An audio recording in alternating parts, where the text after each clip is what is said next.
Qui è proprio.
Thank you. Allemaal derde, sure. Hap je rogen.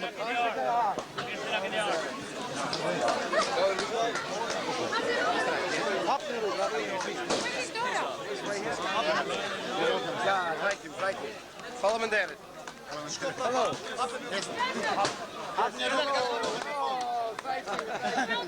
Thank you.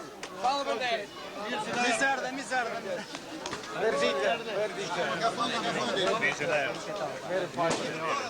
Joe, welcome. Good.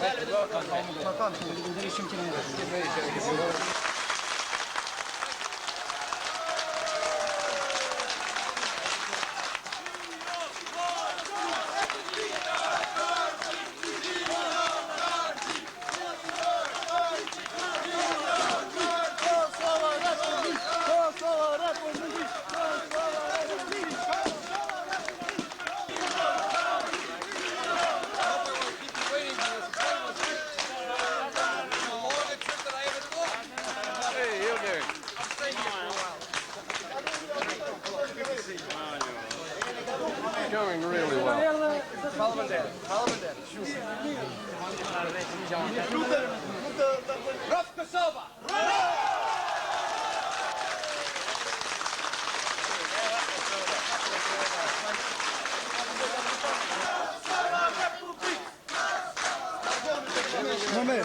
Mam rapa rini pak. Sprapsunit të marrim me kamerë tash. Hey. Vajza Kara, ku është Kara DioGuardi? My daughter. Yes, that's here, there. Can I have a Kara and Catherine here, please? Kara and Catherine.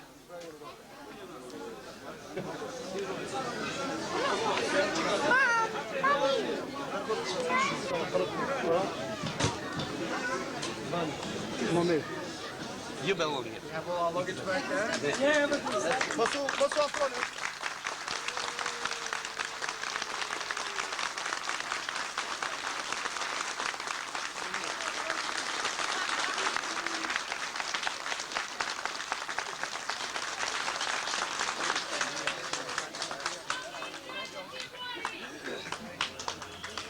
Ladies and gentlemen, we'd like to welcome Mr. Joseph DioGuardi with Miss DioGuardi and their friend Catherine. We are very happy to have you here, Mr. DioGuardi. And as you can see, I've never seen Albanians more excited as I can see here today. And we have waited here, but don't think that we waited too long, because we love to have you.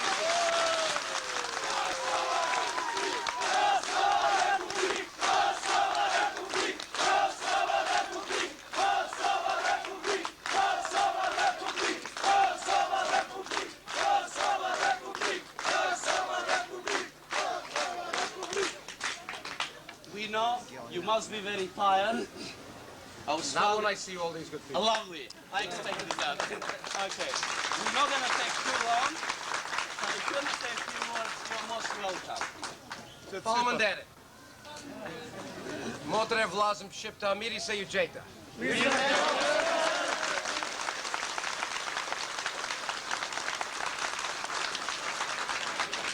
The first thing I have to say is that it's easier to go to Kosovo than it is to Australia.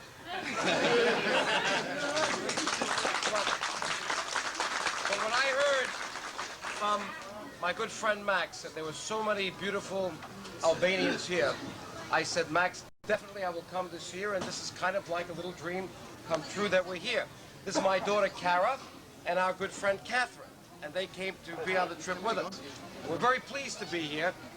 You know, this is an important time for Albanians. It's an important time for Kosovo, and it's an important time for Albanians all over the papers, as you know.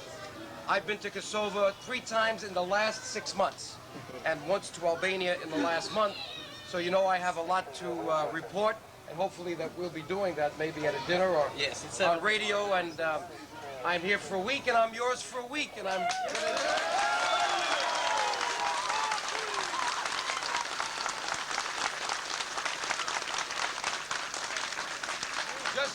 Just to tell you, in the last week, I was on July 4th in Dallas. That's the day that we celebrate our independence in the United States, the 214th anniversary when we said goodbye to King George of England. That was the birth of the United States of America. And you know, 2 days before that, Kosovo declared their autonomy as an independent unit within the Federation and the Confederation of Yugoslavia. Now, you know what the Serbs did to that, but that's the day in history.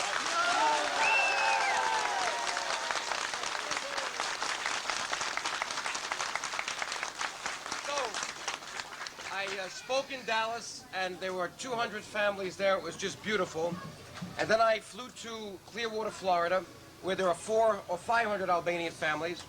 And then I cut my trip short because of the emergency in Kosovo, and I called a special board meeting of the Albanian American Civic League, and we have a board member here, and I'm so happy to see the chapter for the first time. And we decided that things were so important in Yugoslavia that I should immediately fly to Houston because of the economic summit. And I went there and did a press conference where I told the world in the press that Serbia is a bad investment for any aid until they treat the Albanians like everybody else in Yugoslavia.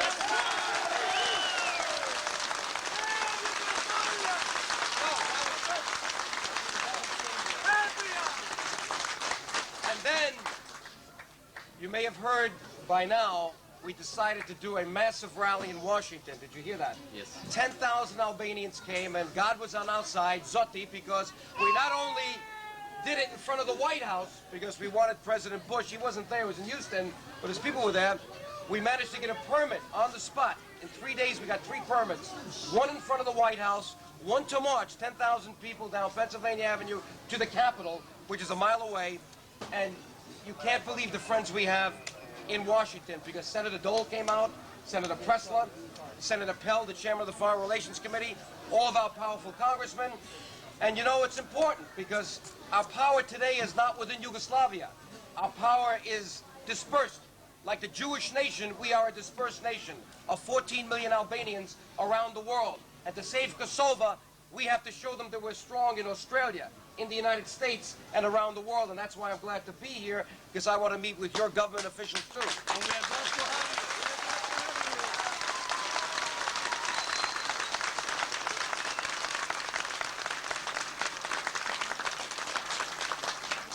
But you can be sure that the United States of America is going to be strong for Kosovo, as strong as we can be, and the 8 issues are #1. But when I'm in Kosovo, I usually leave the people with the words of that great Bishop Fanoli, but I changed them a little bit. I say, Moski frike, seket vlazim na amari.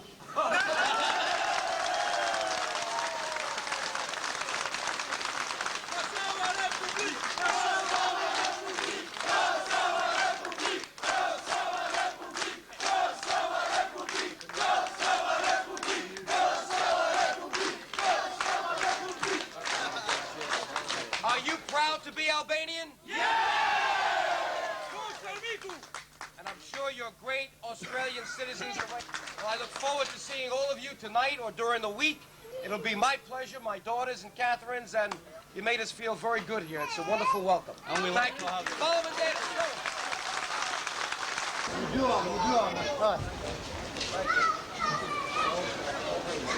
Thank you.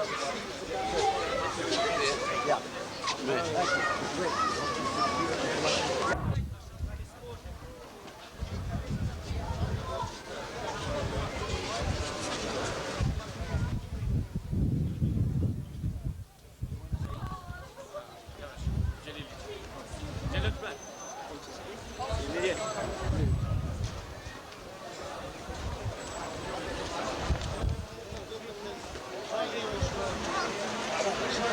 Very easy.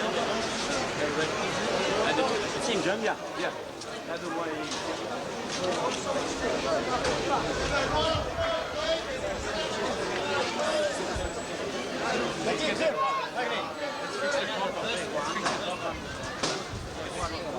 It's a free country.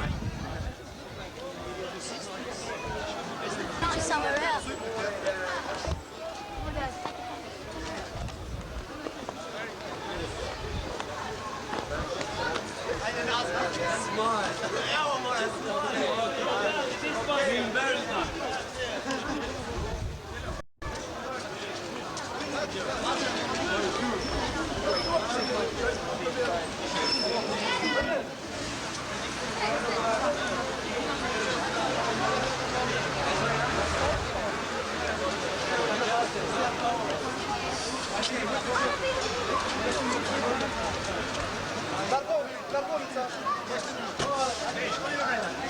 Keep smiling.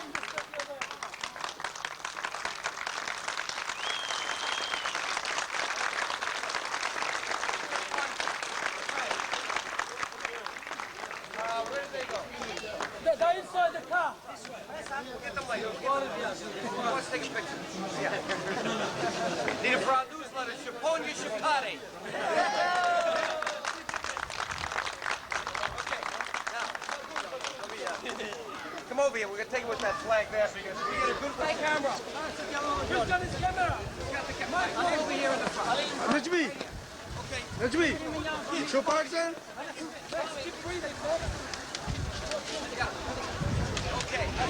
Get a good one. All right, now move over to the side a minute. Fantastic. Get a Ready? good one. Ready? Come on. Go. Now turn the camera around.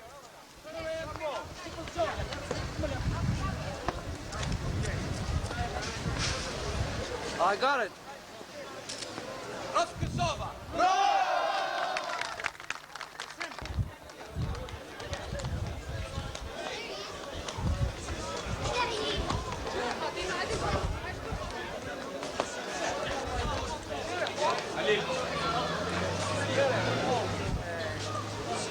Excuse me. Ver.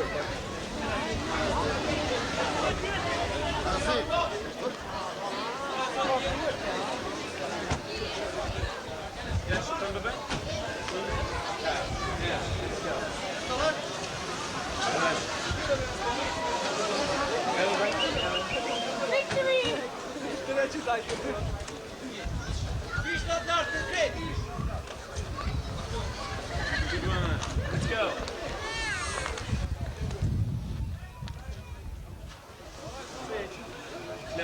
Muri që të kacon.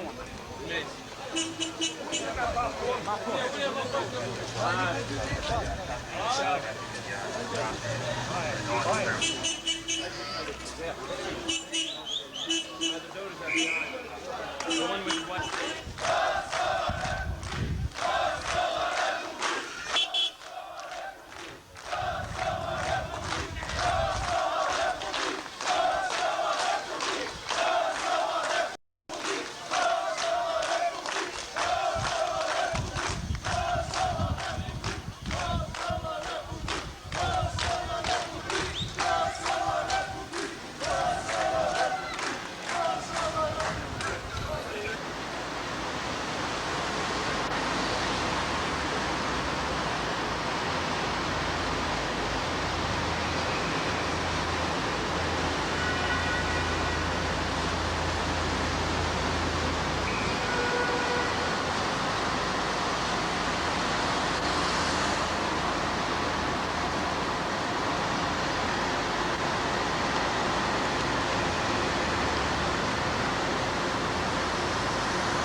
Before I ran for Congress, Broadway played with two Australians, Malcolm Cook and Billy May. Are they around? I don't know. It's called Maryland. And they're back in Australia now, but a lot of reporters came in from Australia at that time.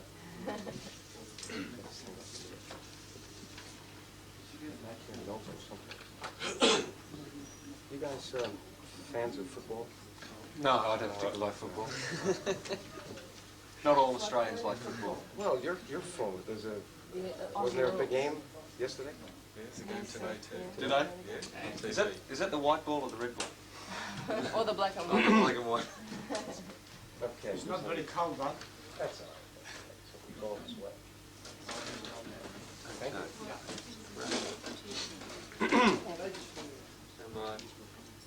I will look at you. Or Yes, that's great, sir. Let me just come over towards me, faction. That's right. And Ross. Okay. Do you see the release of the 6,000 or so refugees from Albania as a token to the people by the Albanian government? Well, you may have heard that I went to Albania about 3 weeks ago. In fact, I brought a sitting U.S. Congressman with me, Congressman Tom Lantos, who is the chairman, the co-chairman of the Congressional Human Rights Foundation. We went from Kosovo to Albania to visit with President Alia in Tirana. It's the first time in 51 years that anyone had been allowed to cross the border right near Prizren. What's happening today, I think, is a sign that the winds of change have now reached Albania. It's no secret what has happened in Romania, East Germany, Czechoslovakia, Poland. It seems to me that when those kind of momentous events happen, people in every country will get the message. But let me say this. Having spent 2 hours speaking to the president of Albania, Ramiz Alia, we got the distinct impression, Congressman Lantos and I, that he is a sincere reformer. And he had already put into progress changes that were really massive changes because of their own repressive system to date, including changes that would allow them to qualify for membership in the Helsinki conference. Now, I guess people are not patient and they want to be free now. And I guess what they're demonstrating about is the fact that while they were promised passports, the bureaucracy within Albania was not delivering those passports fast enough. And I guess what has started is a grassroots movement from the inside to force the issue of change within the country of Albania.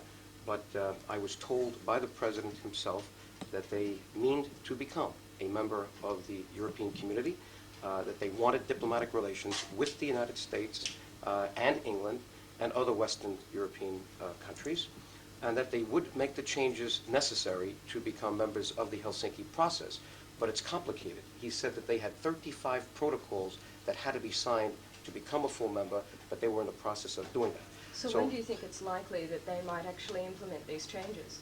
Well, I think whatever their time schedule was before, you can be sure it's now speeded up, because the people are speaking and they want, I guess, a democratic form of government in Albania as exists in almost every other European country. So there is every likelihood of the Albanian government opening its doors, so to speak, as the people in Eastern Europe have? Well, as I understand it, they are making the passports now available to anyone that wants to leave the country. And frankly, I think that's a wise choice by Mr. Alia. But I also feel that he should speed up any of the reforms he had in mind. I took a confidence from the fact, or I noted with some pleasure that he did remove hardliners from the government already. Several ministers, high-level ministers, had been removed, and that there probably will be more. And my advice to Mr. Alia is that the faster he gets on with the reform process, the better it will be for the people of Albania, because we don't want to see another situation like what happened in Romania, where the people have to push so hard that it becomes a violent situation. I hope that does not happen. Do you think that it might become violent? Is there every possibility of that? Well, let's put it this way. If you compare the two, and people do compare usually Albania with Romania, you can see that Mr. Alia is already handling the situation better than Mr. Ceausescu did, because if you recall, Mr. Ceausescu's response to Bishop Tokes, the Hungarian Bishop of Timisoara that started that, was to become even more brutal and repressive. As a matter of fact, as I recall, members of Securitate were firing on their own people. Now, you know, when you do that to a nation of people, then I guess their patience dries up, as it should have been, and what happened in Romania was the correct thing from the people's point of view. What I see in Albania right now is a much better response, where the first thing that Mr. Alia did was fire the Minister of the Interior, who had responsibility for the security forces, because one, I understand, and we don't know all the facts, by the way, but one, I understand, fired on somebody who was climbing the wall. So you could see a difference already, and I believe that those differences between Albania and Romania will grow, and that based on my 2-hour meeting with President Alia, I sensed a sincere reformer. You know, we can talk about what they did 50 years after the war. He has his own reasons for why that government the way it was. But he ended our conversation with a comment that went something like this, that we had our 50 years where we tried to be self-sufficient and rebuild our economy. You may criticize us for what we did, and I think we have to criticize them because obviously any place where there's massive deprivations of human rights, there should be criticism. But for some reason, he justifies the things that they had to do to survive as a nation. But now he says that they cannot avoid the changes going around them in Eastern Europe and in Western Europe, mainly in Eastern Europe, and with the average age, and this is incredible, it's got the highest birth rate in Europe, probably about the same as the Kosovo region in Yugoslavia. The average age of the population is under 26. Now, when I was there, I was watching Italian television. I do know that information gets in. So what he's saying is that Albania now has to respond to the changes, and that this is the challenge that Albania faces, and I believe what you're witnessing is kind of an acceleration of the reforms that have to be made to keep the people within Albania happy. So you feel that the incidents such as the people who wanted to leave being fired upon, that will not occur again? I don't believe so. If it does, it will be the worst thing that Mr. Alia can do, and it will only make the matter worse as it did in Romania. I think history speaks for itself. Sure. Okay, thank you very much. So just stay there, please, Naomi, just if I can have you talking. Yep, sure. Am I in place for you? That's fine. Yeah. Okay, Fine. we'll just do the two short so that I'm speaking to you and smiling. Kosovo, something. Kosovo. Yes, well, I hope to get that at the start of the Thank you. Please do, because I think they both have yeah. a place. Thank you. Representative from Washington. He is currently a member of the board of the US Congressional Human Rights Foundation, and he'll go on to explain that a bit later. And on his left is Mr. Mazar Krasniqi, who's representing the New Zealand Albanian Human Rights Committee. And on his right is Kevin Murray, who's a philosopher at Melbourne University.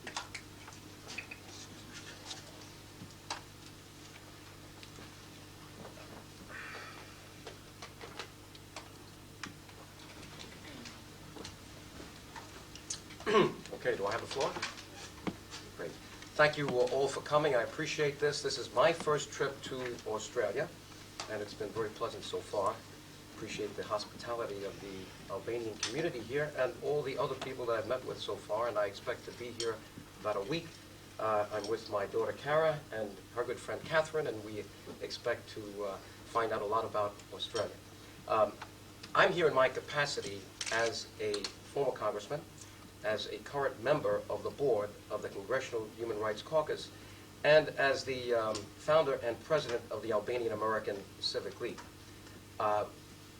I served 4 years in the U.S. Congress. I was not your typical politician. No one ever thought I would run for Congress. I spent 22 years of my life as a professional, certified public accountant. I guess you call them chartered accountants here, with the international accounting firm Arthur Andersen. But I decided to get involved in public life at 43, requested early retirement. They gave it to me, and my life has not been the same ever since. It's been wonderful. But in any case, I am here to talk about one of the most egregious situations for human rights violations in the world today. Apartheid is alive and well. It's not in South Africa. Well, let me put it this way. South Africa has at least begun reacting to the reforms necessary to get rid of apartheid, and we know that Nelson Mandela has been released. But apartheid is alive and well in a province in Yugoslavia called Kosovo, where 93% of the population of 2 million people is Albanian, ethnic Albanian, and only 7% are Serbs. Now, within the province or the Republic of Serbia, this group of Albanians is a minority. Within that province of Kosovo, they are clearly the majority. And up until 1989, this province enjoyed the status of an autonomous province within Yugoslavia, much like the other republics, Croatia, Slovenia, Serbia, Montenegro, Macedonia. But the Serbs decided to go against the wise views of President Tito when it came to quelling ethnic tensions in this diverse melting pot called Yugoslavia.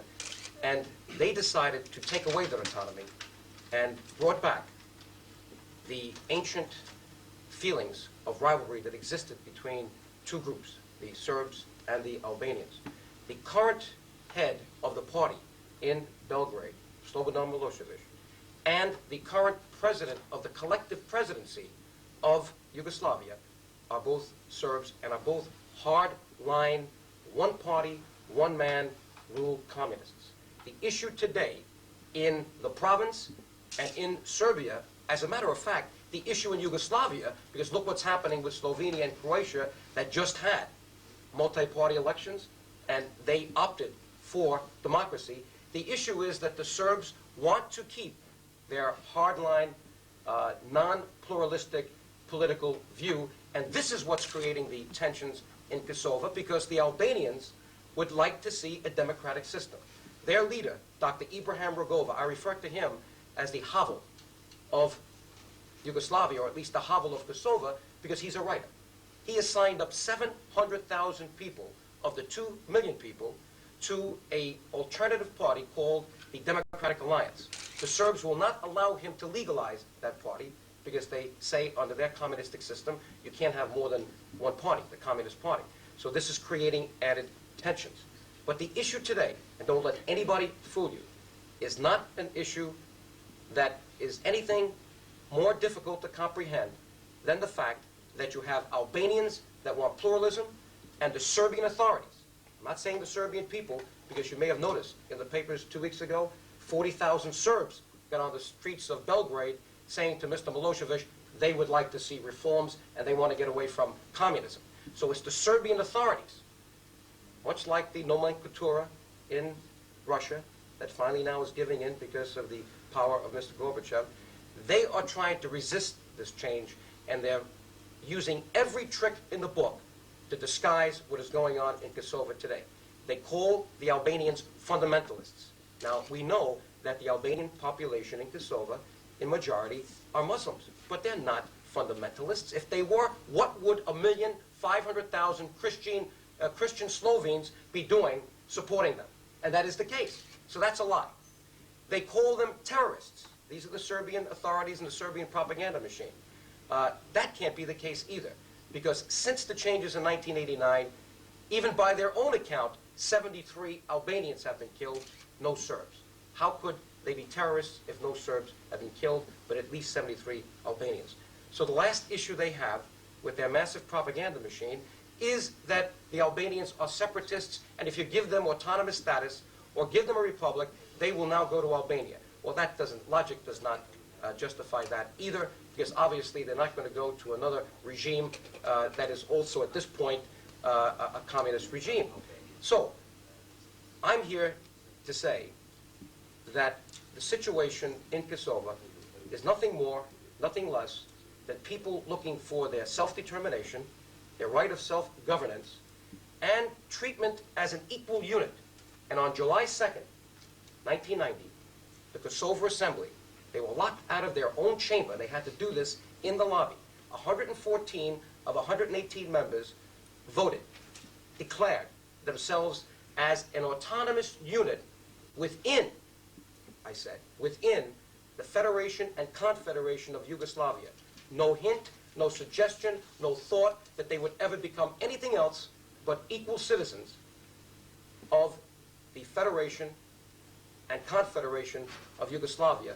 And the reaction to that was nothing short of brutal. As of this point, the Serbs have come in with armed forces, the Serbian Special Police, automatic weapons, riot gear, and they are intimidating all of the alternative leaders every day, calling them down for questioning. And before they leave, the last question that they're asked, or the last comment that's made by the secret police or the Serbian Special Police, is that if there are any demonstrations, there have only been peaceful demonstrations there, these people will be held accountable. In other words, they will be jailed under their so-called Article 133, which is a very archaic, communistic form of legislation, which says that you can be arrested for hostile activities and hostile propaganda for almost doing anything. So right now you have a situation where they have prevented the distribution of the Albanian-speaking paper called Relindia. So we know now that there is a total deprivation of freedom of the press. There is a total deprivation, this is as of last week, of freedom of the assembly. You cannot meet. I went to Kosovo 3 or 4 weeks ago before I went to Albania. And over 10,000 people greeted Congressman Lantos and I on the streets. But you know what? When we went upstairs to do a press conference, the Serbian secret police brutally chased these people, beating them up without any provocation to just disperse them. That is what's going on today. And that's why I compare what's going on in Kosovo as another form of apartheid. It's alive and well in Kosovo, even though it's being dismantled in South Africa. The other point I have to make, because we hear all the time about how the United States may back up credits from the IMF or the World Bank, that the European Parliament may consider aid to Yugoslavia because they want to see this country stay together, as I do. It's a country, read the press release we put out, that may dissolve. I hope it doesn't. It's not in the interests of a stable Balkan region, a stable Europe, to see Yugoslavia fall apart.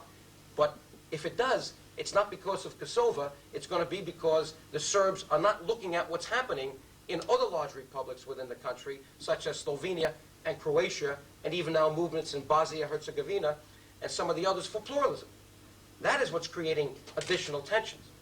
But we in the United States, and I'm sure all the leaders in Western Europe and around the world, want to see Yugoslavia remain together. We want to see its territorial integrity respected. That is a problem. In trying to get that, there are people who say we should give aid to Yugoslavia. Why? It's an economic basket case. It had inflation that amounted to almost 2,000% just before the turn of the year, when Ante Markovic, the prime minister, did come up with reforms that are working. And people would like to encourage those reforms. The problem we have, though, is that Yugoslavia may be a very bad investment. As one international syndicated columnist put it, if we give Yugoslavia the credits they want through the IMF, backed up with U.S. money, and we know how big our own deficit is right now, how do we know our people are going to get that money back? And in that editorial, he said, Yugoslavia may not last 15 months, let alone the 15 years necessary to amortize those loans. So I tell people, and I just came back from the economic summit in Houston, didn't speak to the leaders, but I spoke to the press there, that this may be a very bad investment at a time when monies are desperately needed in other countries that are trying real reforms, like Poland, Hungary, Czechoslovakia, and the others. The other reason why it's a bad investment is that no country should expect aid from democratic countries such as the United States, the ones in Western Europe, and Australia, until it can show us that they treat all their citizens with respect. The reason why Australia is a successful country, as is the United States of America, maybe the grandest social experiment of all, only 214 years old, and we just celebrated our Declaration of Independence when we waved bye-bye to, I guess it was King George, because of the repressions that existed in those times. The reason why we work as pluralistic democracies, Australia and the United States, is that we respect all of our citizens. We give all of our citizens the opportunity to fulfill their potential as human beings. That is not what is going on today in Yugoslavia. The Albanians their human rights are violated every day, and don't listen to Joe DioGuardi. Pick up the report just last week by Amnesty International. Pick up the reports by the Helsinki Watch. Pick up the reports and the monitors of the Universal Declaration of Human Rights from the United Nations. Pick up the resolution that was passed by the U.S. Senate and the U.S. House last year, and again, it was reintroduced this year in even stronger terms by Senator Dole, the Republican minority leader, and the Democrat who is the chairman of the Foreign Relations Committee, Claiborne Pell, and in the House, Congressman Lantos, and John Porter, the co-chairman, Democrat-Republican, both sides of the aisle of the Congressional Human Rights Caucus. This is not the Albanian population speaking in Australia or America, or just Joe DioGuardi. This is the world speaking. They are witnessing one of the most egregious applications of the deprivation of human rights anywhere. And I think we have every right to refer to it as an apartheid. We just saw Nelson Mandela released. But what the world doesn't know, because for some reason, when it comes to Kosovo, you don't find it in the press. Maybe it's a confusing issue, I grant you that. Everybody wants to talk about Albania, but let me tell you, the situation in Kosovo is one of the worst applications of what one majority group is doing to an ethnic minority group. And it has to be highlighted more and more. But what they don't know, the press, is that there was a gentleman that was in jail longer than Nelson Mandela. He is the Nelson Mandela of Kosovo. His name is Adem Damaci. Only because of great pressure and only because of what was happening in South Africa was he finally released after 27 years. Longer than Nelson Mandela, but nobody writes about him. Okay? So I am very happy that the press in Australia is here. I'm very happy to be greeted by so many good people, the members of the Albanian Australian community here and others.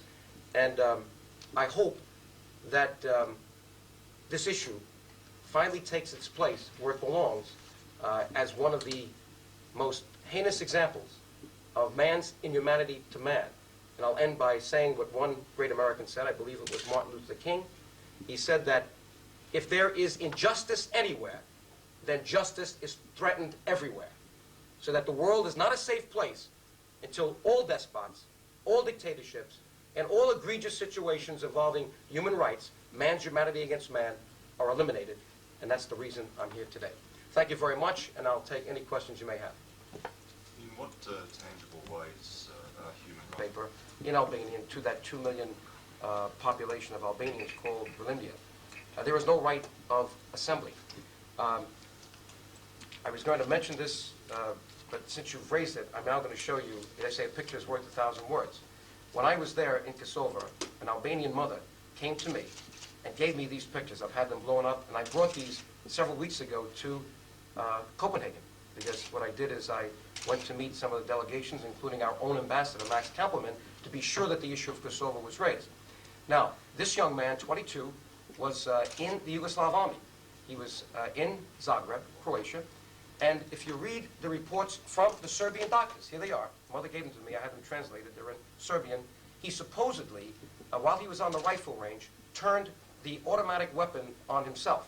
Now, I'll show you these pictures. You'll see at least 3 bullet wounds in the heart, but you'll see bullet wounds in the back. He's got them behind the ear. You can see the awful beating this gentleman got. Now, let me say something else. When a body comes back in a coffin, and Albanian soldiers in the army, it is considered treason if you open the coffin. They say you cannot open the coffin, it must be buried. 40 young boys were buried like this, and I believe this is the first time the family opened the coffin, took the pictures, put them back, and put the coffin in the ground. Now there are 40 mothers joining with the Democratic Alliance looking to exhume the remains of their sons to see under what conditions were they killed. Many stories have come back where these young boys, Albanians, are proud to be Albanian, and they refuse to renounce that. And in the chauvinism that goes on even in the army, they are brutalized. And sometimes they're killed. And I think if you look at these pictures, you will see the beating this young man got and the bullet wounds in the back. You'll see the bullet wound in the heart. You might say, why is he sewed up this way very crudely? Well, guess what? I heard. They remove all the organs without the parents' permission, and they use them to experiment on for the young Serbian doctors going through medical school and whatnot. And in some cases, they tell me that the body is just put in pieces. In this case, they crudely sewed it back up. You ask what kinds of human rights violations are going on. I would tell you that this is still in the coffin here, you could see, and then the body was taken out and turned around. Now, I hope that we can exhume the other 40 coffins, because I think these mothers are entitled to know what happened to their sons as they were fighting as members of the army of Yugoslavia, not as members of the army of Kosovo, because there are many Albanians who serve in that army. So you have this kind of a situation.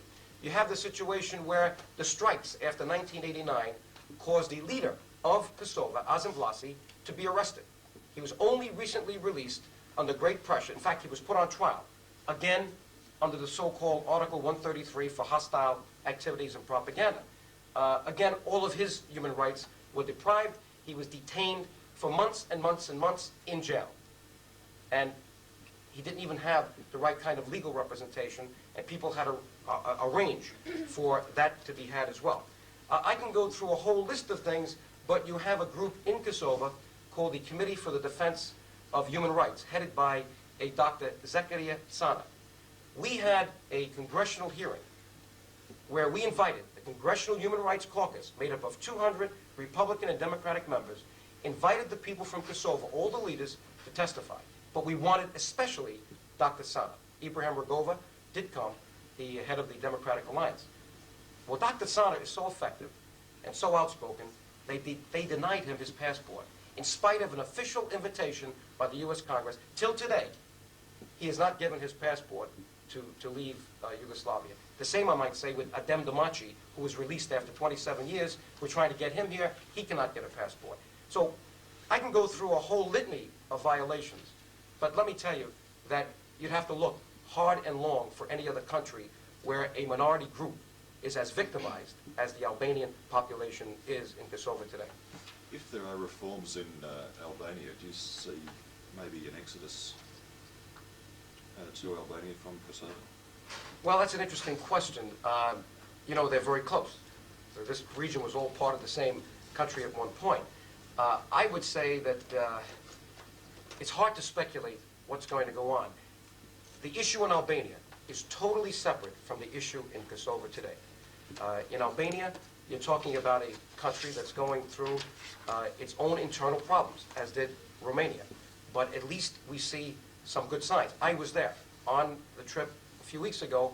I went with Congressman Lantos to meet with President Ramiz Alia, and as I said before in the last interview, you may not have heard it, that we were the first ones in 51 years allowed to drive across that border near Prizren. I'm hopeful, very hopeful, that the situation will evolve in Albania, because that is the intention, declared intention of Mr. Ramiz Alia, that you will have a reformation so that there is an opportunity for the people to choose their own form of government. What you're seeing now is that the people are impatient, and I guess they should be impatient. They're witnessing what they see around them, and they're saying, we'd like to see it sooner. And I think Mr. Alia is responding to those changes, I hope as fast as he can, but I see some responses that we did not see with Romania, so there's hope there. In Kosovo, you have a different situation. You have a situation where a majority group, other than Albanian, is subjugating a large minority. Now, I don't know whether or not there would be an exodus from Kosovo. I tell you why there wouldn't be, to my mind. I've been to Kosovo 3 times in the last 6 months. The people in Kosovo love their land.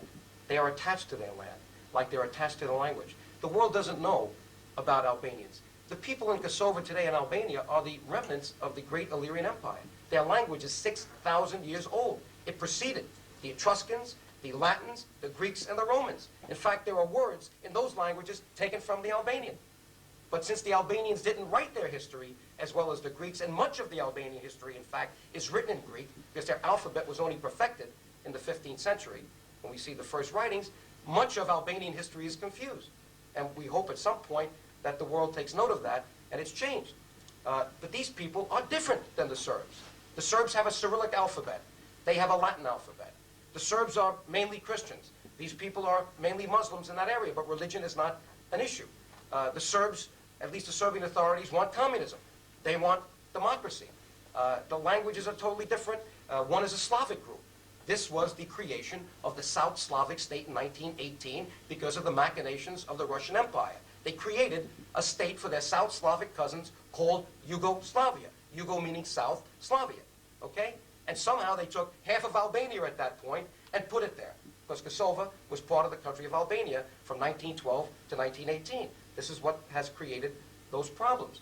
So people have to understand the history of this region to understand that these people don't want to leave Kosovo because they feel it's their land. It's not like they emigrated from Albania to Yugoslavia. They were there. Why should they go back across the way? And I believe if you ask that question, and maybe you have to ask that question to Albanians who come from Kosovo, no matter what happens in Albania, I don't know one that I've heard that would leave their beloved Kosovo to go into Albania, although I'm sure they're wishing their cousins in Albania and Tirana well.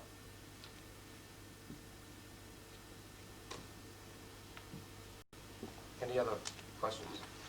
Referring to about the right of assembly, is that? Yes. When I was in Houston, which was actually Monday, so we're actually talking this week. You know, you lose time when you come 36 hours from New York. There's quite a difference. I was called by people in Kosovo, and I can't tell you their names because they would be victimized if they knew that they were giving me information. But I have direct contact with the lead in the folder because this is basically the gist of what we said in Houston. And I was told that that morning, for the second time in a row, the Albanian paper, Lindia, was prevented from being distributed on the basis of, quote, untrue and alarming news. And the reason that the Serbs gave for this is, one, there was an editorial on what they said was the unlawful, what the Albanians said was the unlawful dissolution of the Kosovo Assembly by the Serbian government. So the newspaper hasn't been closed down, it's just been prevented from being distributed At this point, twice. yes. It's, well, twice to that point. Now I understand it has not been allowed to be distributed since. So in effect, the Serbs have, they started with taking over the utility industry, the electrical power stations. Then they went for the newspaper. Now I understand they're replacing all of the Albanian judges with Serbian judges. They've already, in effect, assumed the economy, the Albanian economy. And the numbers that I was given that morning is that just in the last few months, 10,000 Albanians by the United Nations, the issue of recolonization. So just recently, 10,000 Albanians have been replaced, and at this point, 60,000 Albanian families live below the poverty line, and members of the family are forced to go out and work in Germany, Sweden. That's why there are so many expatriates. If you go around Europe and you find large Albanian American communities, because with the large families, they make enough, several members, to send back just so these people can eat because they have no jobs. It's obvious that the Serbian authorities are trying to squeeze out the Albanian population on the guise that Kosovo to them is Serbian, not Albanian. And I think if you look at the past history, the Albanians have always been there. It was the Serbs who came in the 7th and 8th century, and it was not the cradle, as they say, of the Serbian population. But in effect, that's what just happened last week. Just took some notes from that telephone conversation from Kosovo. They've reimposed a state of emergency. But I can tell you this, a state of emergency has existed in one form or another since March of 1989, when the Albanians peacefully demonstrated against the forceful taking of their autonomy, when members of their own assembly were intimidated, literally at the point of a gun, because they had tanks going back and forth outside the Kosovo Assembly to force the changes in the Constitution, which took away the autonomy that President Tito had given to the province of Kosovo.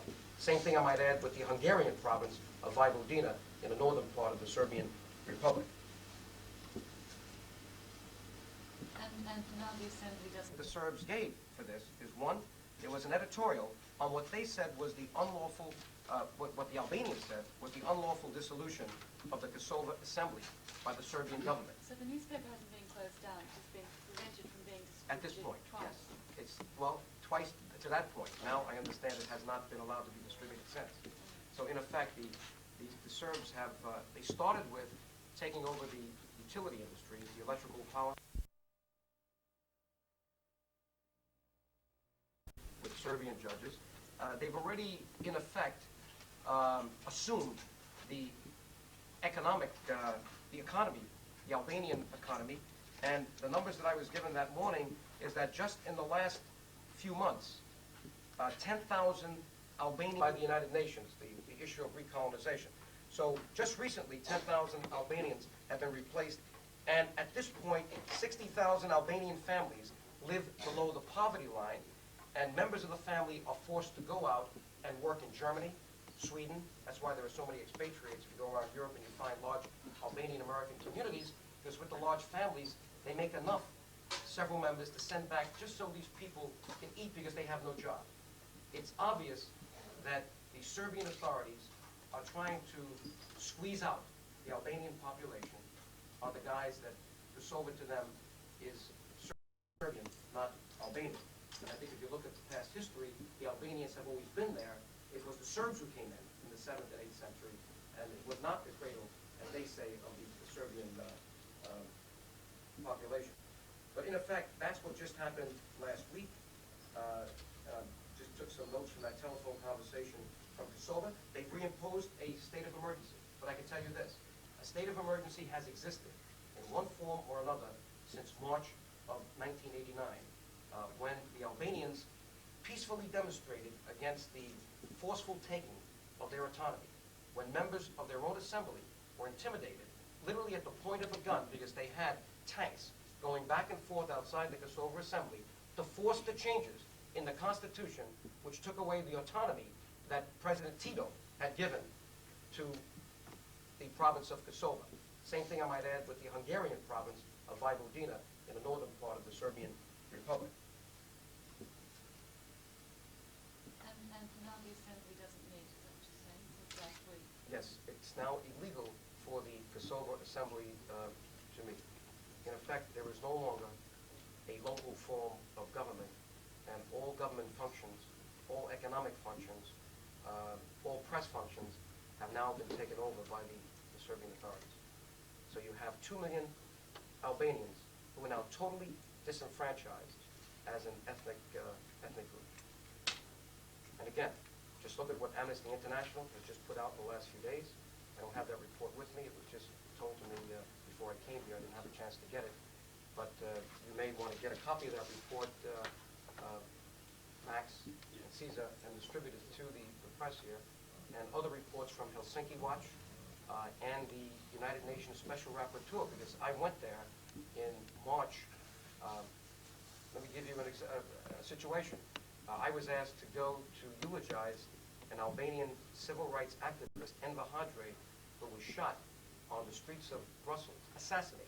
The press at that time, the Brussels press, Belgian press, said he was assassinated by the Serbian secret police. Well, just in the last couple of weeks now, if you read the press in Belgrade, this is proven to be true, because someone who was a party to that has now confessed. In fact, in confessing, I guess it was somewhere after a few drinks, that person was shot by the secret police, but his wife now is giving us the whole story, that in fact it was the Serbian secret police, UDBA, who ordered this civil rights activist, Enver Hadre, to be shot. He had the most to do with getting a resolution last year from the European Parliament on the situation in Kosovo. Okay? I might add that I have to take precautions myself as I go around because you just don't know what the situation is. It's obviously a situation where there's more heat than light. And I compare the situation in Kosovo today to the United States 30 years ago in Selma, Alabama, because you can't justify the actions of the Serbian authorities against this Albanian population by any other word but racial and apartheid, because logic would not allow for you to understand the actions and the reactions of the Serbian people. It has to be as bad as it was back in Selma, Alabama, when Martin Luther King was marching for the human rights and civil rights of the blacks in the United States, and as you know, there's been much progress since. Hopefully we're represented by Albanians. 114 of the 118 Albanians voted. So there was clearly the majority that they needed to pass that legislation. Until today, the Albanian people feel that they acted constitutionally within the Constitution of Yugoslavia, that they were permitted to have that assembly and vote, the political chamber, to declare themselves an autonomous unit within the Federation and Confederation of Yugoslavia. Yes? Recently, Dr. Franjo Tuđman, the president of the newly elected democratic government of Croatia, met with Mr. Rugova, I believe, one of the Albanian dissidents from Kosovo. Have you yourself got any ties, have you any ties with the newly elected democratic government of Croatia and even with Slovenia? I went to Slovenia earlier this year, and I met with the head of the Liberal Democratic Party, Joseph Skolch, and I met with also the head of the alternative movement from Kosovo in Slovenia, Sali Kabashi. I was greeted at the convention at that point of the Liberal Democratic Party because their elections were about to happen. And as we know, those elections resulted in a democratic form of government, and Slovenia today is so disgusted with the intransigence of the Serbian authorities and what's going on in Yugoslavia that they are threatening to secede. Let's hope that doesn't happen. So I have some connections there. We also talk to people in Croatia. Some Albanians have run in the Croatian elections. One, to be sure, is Tom Berisha, who served as a general in the Yugoslav army. He's an ethnic Albanian who ran in those elections, who came to the United States to testify, by the way, before Congress. And we're very hopeful about what's going on in Croatia today. As a matter of fact, I would direct your attention to an editorial, an op-ed piece in the New York Times by Mr. Tudjman. It was an excellent piece on why Croatia is opting for democracy and why the whole security or the whole stability of Yugoslavia is now being threatened by the intransigence of the communist Serbian government in Belgrade. So I would tell you that yes, I do have ties, and yes, there is a connection with what is going on in Kosovo with those two, but it's only an indirect connection because the people who want democracy in Slovenia and the people who want democracy in Kosovo are obviously promoting democracy, I said Croatia, are obviously promoting democracy in Kosovo and support 100%. If you talk to the Slovene leaders and the Croatian leaders, you'll see that they support the Albanians 100%.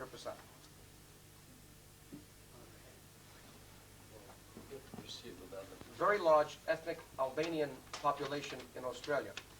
I was told that in the Melbourne area alone, there are tens of thousands. I don't know exactly how much, but maybe, how much is that? 10,000? 15,000 in Melbourne. But I'm also told that there are maybe 50,000 all over Australia. When you look at the population in Canberra, Adelaide, Sydney, and others, and we have here Mr. Masna Krasniqi, who's from New Zealand. So you also have an ethnic Albanian population in New Zealand. Let me say this about the Albanians. The Albanians today are much like the Jews. They are a dispersed nation. What the Egyptians and the Romans did to the Jews several thousand years ago, the Turks did to the Albanians 500 years ago. And as a result of that, today you have 3.2 million Albanians in Albania, 3.5 million Albanians in Yugoslavia, of which 2 million are in Kosovo. You have 2 million in Turkey, 1 million in Greece, 1 million in Italy, in the United States about 1 million, 500,000 of whom are in the New York metropolitan area. So you have approximately 14 million Albanians around the world, a nation, in effect, that wants to see human rights, civil rights, self-determination, self-governance for their people in Albania and in Kosovo. And they don't connect the two. There is no suggestion anywhere that there should be a merger of the two, except the Serbs always use that as an excuse to demean the position of the ethnic Albanians who are looking merely for democracy. So you're here to raise awareness, and you're here at the invitation of the Albanian people in Australia. Exactly. And I'll be meeting with members of your parliament. There is a big dinner being hosted tonight where I am told that members of the parliament will be there. In fact, I'm told that there already have been resolutions in prior years on this issue. Is that right? That's correct. So the hostile acts by the Serbian government against Albanians. I guess the bottom line is that apartheid is alive and well in Yugoslavia. We see it being dismantled in South Africa. Nelson Mandela has been released, but we have a situation right now in Kosovo where the majority population, 93% of the 2 million people in Kosovo, are Albanians, but the 7% are now in charge of the court system, the economy, the police system, the press, and everything else. And I can't think of a better way to describe the situation there today as another form of apartheid. So what sort of physical acts of violence have been perpetrated on Albanians? Well, since 1989, when the Serbian authorities forced the Kosovo Assembly to change the constitution, in effect removing the autonomy of the province, as was the case under President Tito, there have been many demonstrations, peaceful demonstrations, that have resulted in deaths of Albanians. But even by the Serbian count, 73 people, Albanians, have died since March 28, 1989. But there are many, many other brutalities being committed. Many people are detained, many people are beaten, many people are intimidated. As of just a few days ago, the press, Valindia, which is the Albanian-speaking newspaper, has been taken over by the Serbs. They have not allowed it to be distributed now for over a week. Radio and television Pristina is also now in control of the Serbs. So what you have is a large population, a minority population within the province of Serbia, or the Republic of Serbia, that has been denied freedom of assembly, freedom of press, basically freedom of speech, and are being victimized in many ways every day. Okay. So what will you be suggesting as a way to prevent this infringement of human rights? I guess the best thing to suggest is dialogue, because where there's talk, there's hope.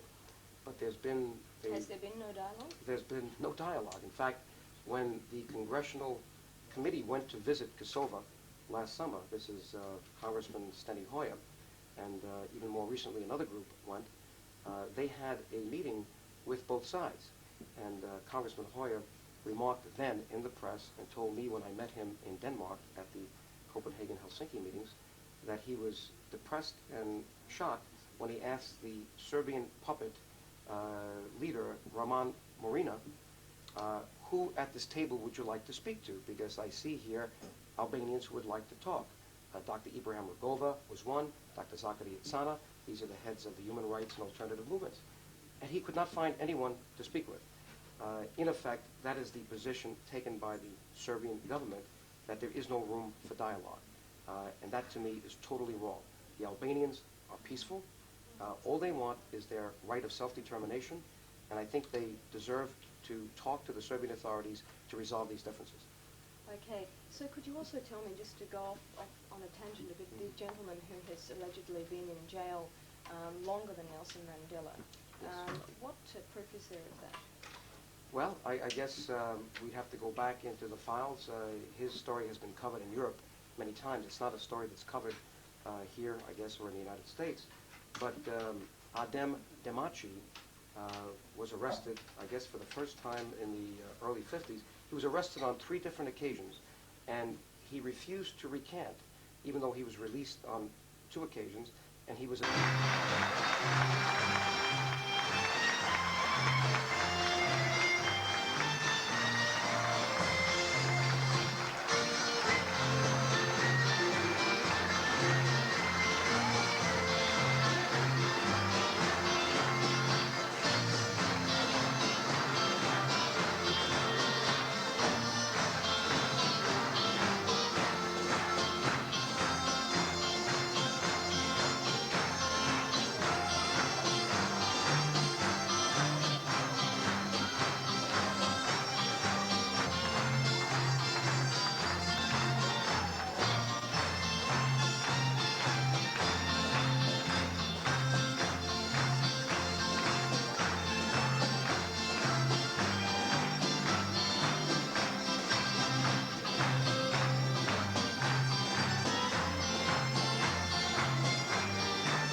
That's 1, 2.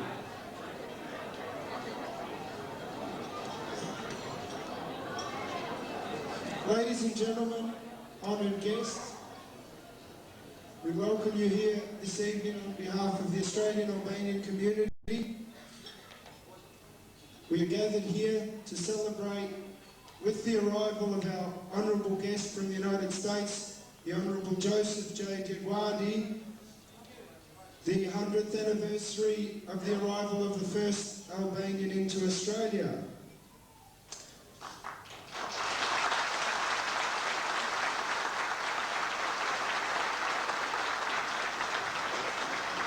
The honoured guests that are gathered here this evening, apart from the Honourable Joseph DioGuardi, are Senator Jim Short and his wife. We thank them for coming.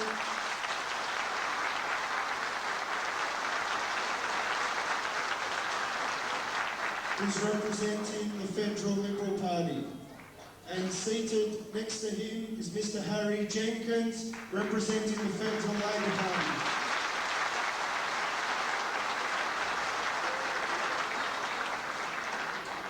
Seated next to him is Dr. Ian Heath, State Director of Immigration, Local Government and Ethnic Affairs.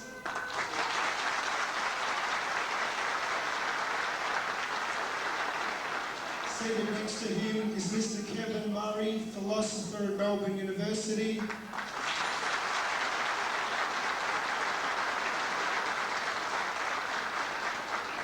Seated next to him is Mr. Hassad Salih, barrister.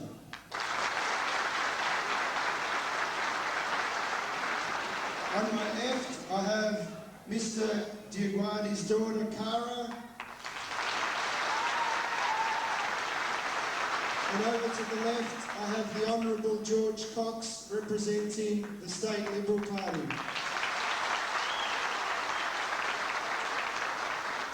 And on the end there, we have Mr. Ilya Vertal, representing the Federal Community Services and Health Department.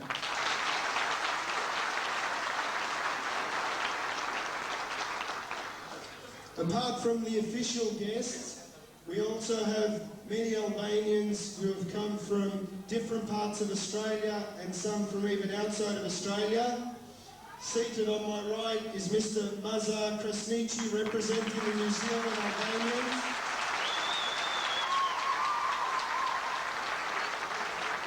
We have people here from Adelaide, Mr. Zef Jonai. We have people here from Sydney, Mr. Ramadan Sinani and Mr. Abdi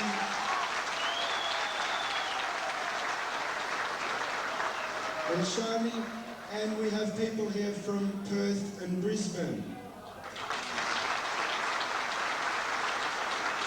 As everyone can see, the Albanian community in Australia is alive and well, even though our biggest problem that we do have here is recognition of our numbers.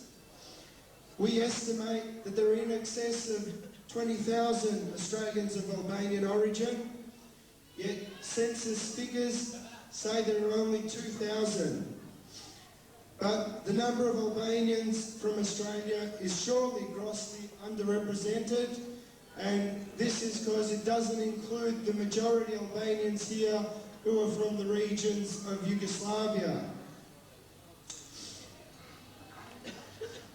The Albanians in Australia have now been here for more than 100 years, as it says in the Encyclopedia of Australian Peoples, and we have achieved a lot in this 100 years, starting from the first Albanian to arrive here in the 1880s, who was Mr. Noel Concha.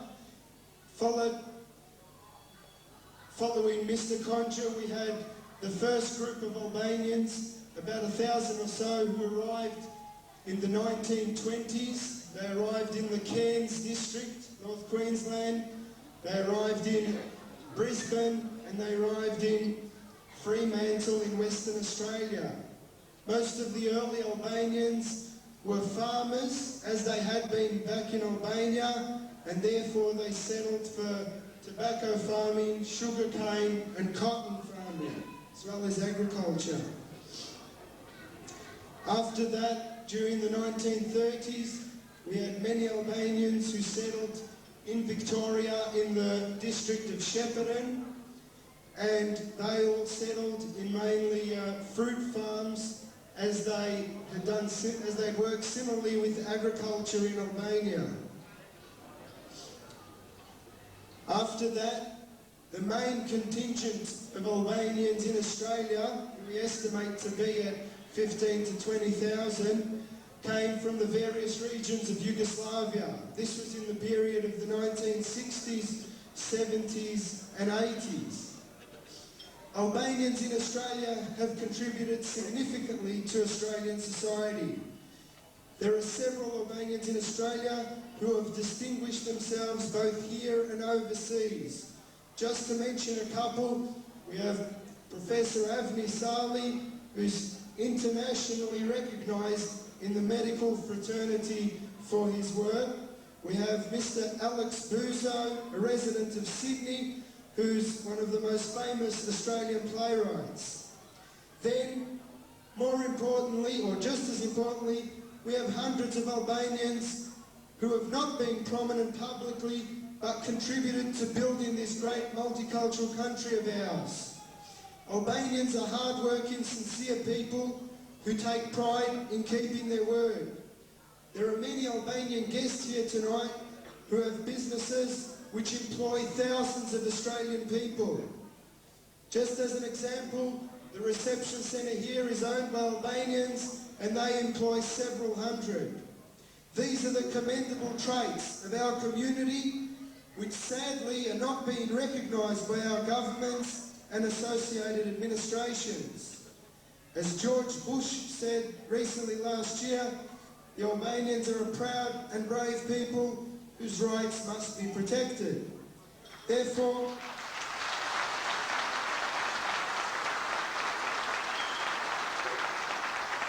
the Australian government and its officials, just as the people we have here tonight, must start to recognise the significance of our community here in Australia, especially Melbourne, where there are in excess of 12,000 Albanians.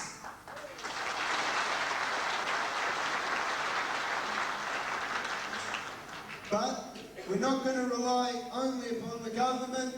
Our community has to work together with the government to rectify this situation. It is not acceptable for our community to be given grants in the order of $500 or $1,000 when other ethnic groups from Europe and Yugoslavia are given in excess of $15,000. We currently do not have one community worker who is helping the Albanians here, yet there is a real need for members of our community to be serviced. Therefore, the Albanians here have to start to organise and establish the infrastructure required to meet the needs of our community.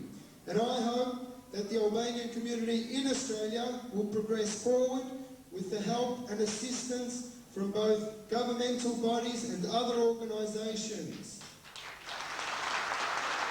In summarising, Albanians in Australia are alive and well, but our main problem is that we're yet to be recognised as a significant community in Australia, and we do deserve to be recognised as one. Thank you very much.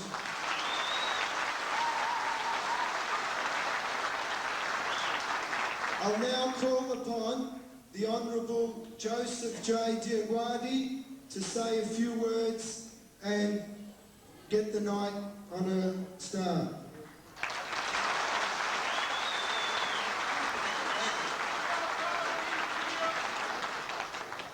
Faleminderit shumë.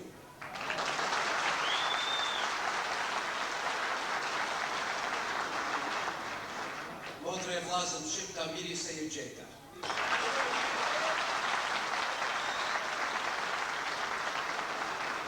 Unë jam e zue e të kënaqur që jam shqiptar.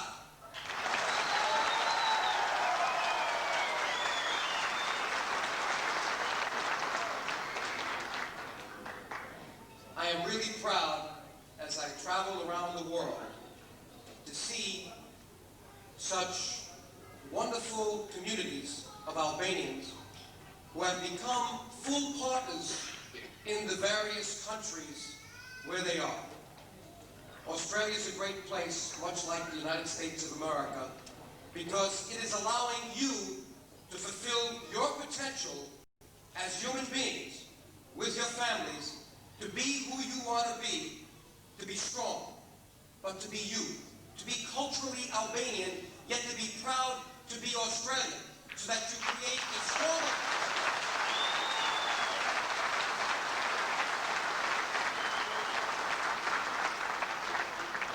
I see here in Australia much of what I have experienced as the son of immigrants from Italy with Albanian blood. My parents could not go beyond the 8th grade. My Albanian father came from a small Cotundi, Greci, near Avellino in Italy, a farming village, much like the 38 Albanian villages that exist today in Italy. 500 years, these people have not forgotten who they are.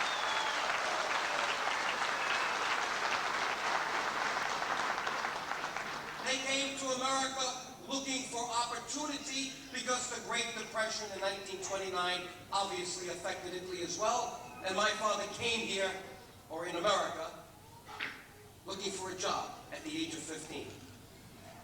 And he couldn't find a job because when he got off the boat, March 17th, 1929, through Ellis Island, there were no jobs. But America is a great place, much like Australia, and if you dream and you work, you can make something of yourself. And my father opened a vegetable stand in Holland. That became a grocery store in the Bronx. And when I was born in 1940, I was pretty much raised in the back of that store. And my father had a dream that his oldest son and his youngest son and my sister should have a good education. And they worked day and night, but they just didn't give it to us. My father was a good Albanian. He said, if you are a partner with me in the family and you work with me in the morning, and many times I had to get up at 4:30 in the morning with him to go down to the farmer's market, and my friends in high school and college didn't know that I had to put overalls on top of my outfit because I didn't want them to know. At that point, I thought it might have been something they didn't appreciate, but you know something? I now look back and I appreciate my upbringing as an Albanian because I have values.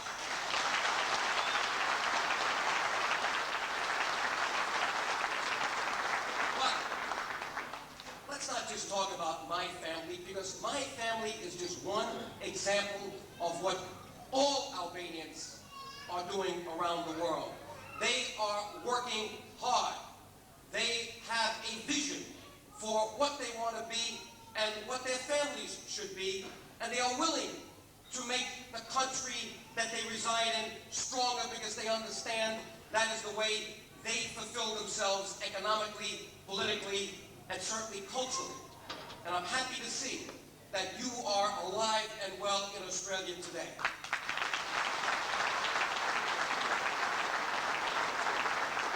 Well, let me tell you about the rest of our nation. Because believe it or not, we are a nation of 14 million people. And the only way I can describe it to you and to our friends, our political friends here in Australia, is that the Albanian nation is a dispersed nation. We have a diaspora, just like the Jews. We are not all in Albania anymore, but neither are the Jews in Israel. There are about 3.5 million or 4 million Jews in Israel. We have 3.2 million Albanians in Albania. But we have another 3.5 million in Yugoslavia, of which 2 million reside in one province, Kosovo, where they represent 93% of the population in that one province.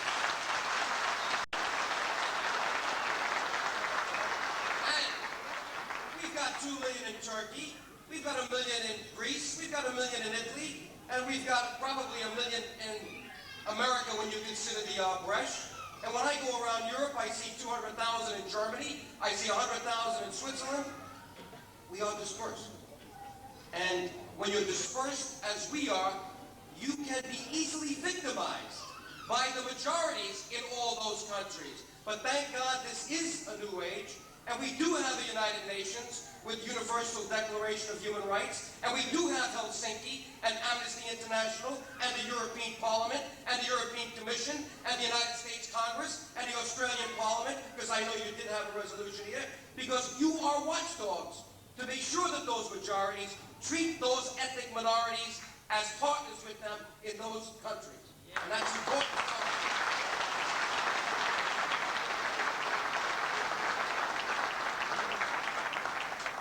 But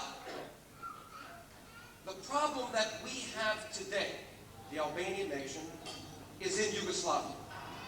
Because it's in that country where apartheid is still alive and well.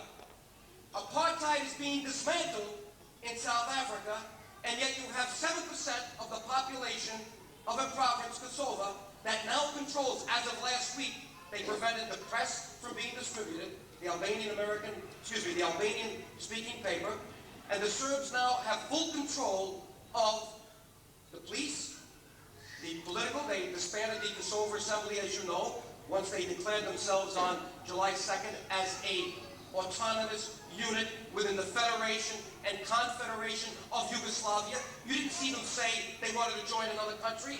They just wanted to be full citizens, treated equally within the Federation and Confederation of Yugoslavia, and for that quest for self-determination and self-governance, which is recognized worldwide by universal principles, the Serbian authorities came in and again imposed a state of emergency that we know caused at least 73 deaths last year by their reckoning, and we know there are many more by ours, so that now there are Serbian police, Serbian judges, the entire economy has been usurped, and in the last couple of months, 10,000 Albanians have been fired and replaced by Serbs, and they're trying to recolonize Kosovo.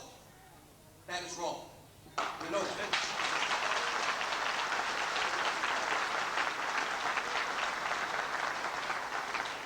I just came back from Houston, where they had the economic summit. I flew there not because I thought I would meet with President Bush and Margaret Thatcher. They were well off in Rice University, but I knew there were 4,000 press there. And I had to make them aware of the fact that apartheid is alive and well in Europe, a place called Kosovo in the Serbian province of Yugoslavia, and that Yugoslavia was a bad investment. That no one should consider aid to Yugoslavia and Serbia until they treat all their citizens equally.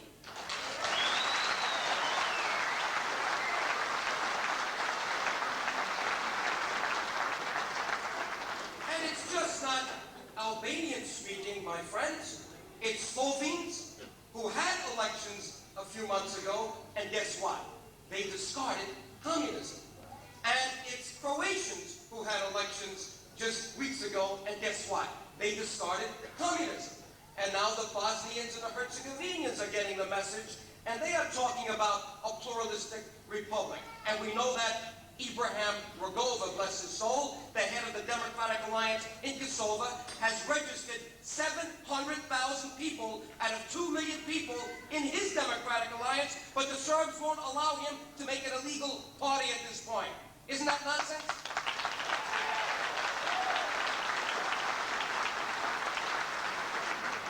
So, who is the odd man out? Serbia. As communism is being dismantled around the world, certainly in Eastern Europe, no one needs to be reminded, but let me reiterate what has happened just in the last year.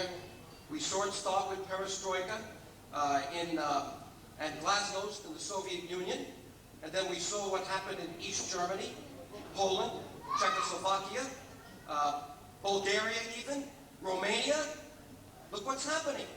And yet, Yugoslavia, which has considered itself the broker between the Eastern European bloc and the West since 1948, when they left the Warsaw Pact, still has within it a group, the largest majority group, the Serbs, that consistently say that communism is a better form than pluralism.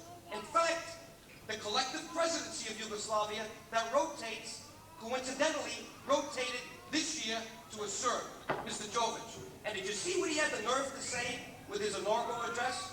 That he was concerned, like his friend Milosevic, the head of the Communist Party in Serbia, that there was an attack on the socialist system of Serbia, and that we could not allow for these kinds of democratic reforms. Now, with that kind of mentality, how can Yugoslavia survive? Because you've got the Slovenes who have democracy, the Croatians who have democracy, the Albanians who want democracy, and we have other republics now looking at it, and yet the Serbs, who are the largest group, are saying, we think it's a wrong form. So the other reason I have to tell you that Yugoslavia is a bad investment is, and this is although I want to see Yugoslavia stay together, because it's in the national security interest of the United States and Europe and the Balkans that its territorial integrity remain intact. But the way the Serbs are acting, it may not be around 15 months, let alone the 15 years necessary to amortize the loans that it wants from the IMF.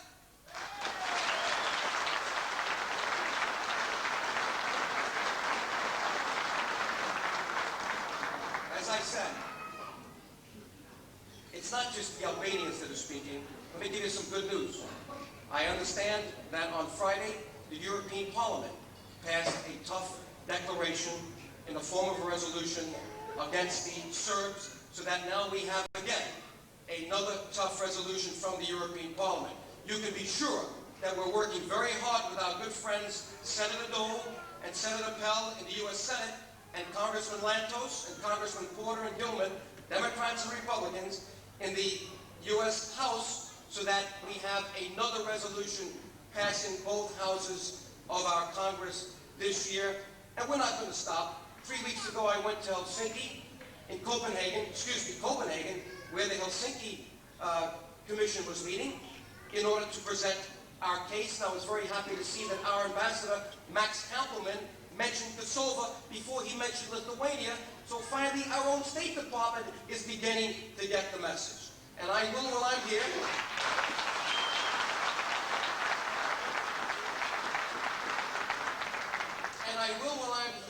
join with your great leaders and go to Canberra and meet with Mr. Evans, and I'll meet with members of your parliament here, because I want them to know from me the facts that I have learned, recent facts about how Albanians are victimized every day by the majority party in, or the majority population in Serbia. Well, I'm going to talk to you after dinner, because I know there are others here, but let me conclude by saying one thing. Because while we may not be a nation of people that is any longer in one country, we are connected through our culture and through our heart. And not to go into the history of the Albanian people, but please remember, the Albanians are the remnants of the great Illyrian Empire. They speak a language that's 6,000 years old. It is totally different from the Serbian language. The Serbs use a Cyrillic alphabet, they use a Latin alphabet. The Serbs are Slavs, the Albanians are Indo-European. Their culture is totally different. Most of the Serbs are Christian. Right now, most of the Albanians are Muslim, although religion is not an issue, as they would have you think. So this is a totally different group that just wants to be recognized as an independent, identifiable culture within Yugoslavia. And by the way, that's what the Yugoslav Constitution says, that all of its people should be equal. But guess what? Although the Albanians are the third largest population of Yugoslavia, they don't have an independent unit called a republic, but yet the Montenegrins, who have only 600,000 people, not 2 million like in Kosovo, or 3.5 around the country, they have an independent republic. And the Macedonians, which have less, have an independent republic. So why shouldn't the Albanians aspire to some form of autonomy and self-governance? It makes sense, doesn't it?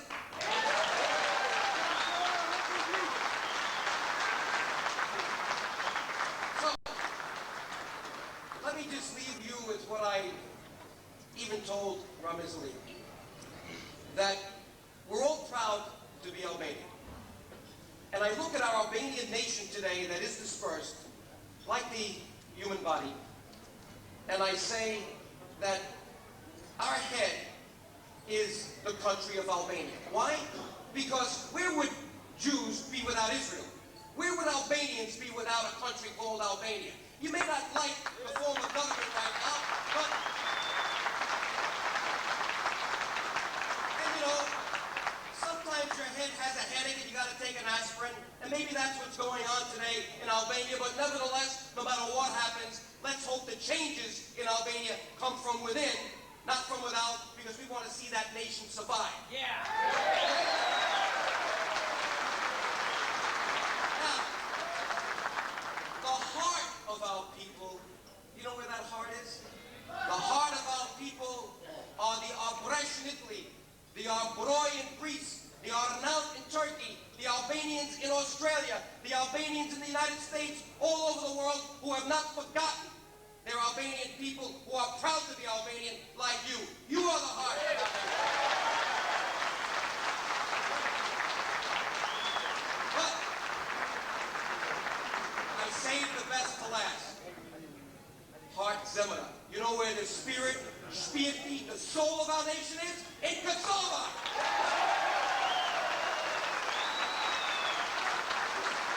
That's where the fight.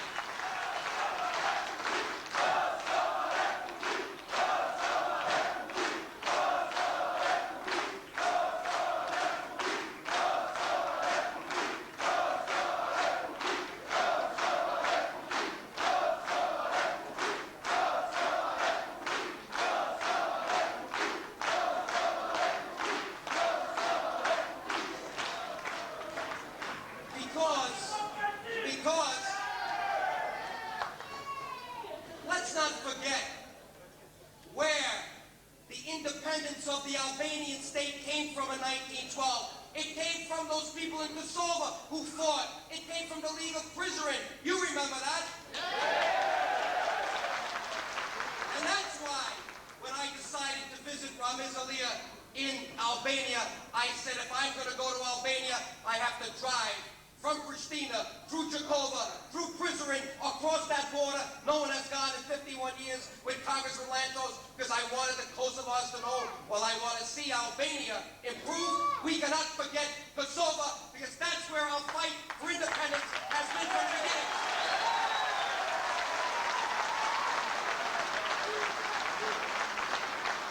Now, if I haven't forgotten Kosovo, and my father has been gone from that area for 500 years, are you going to forget Kosovo? No!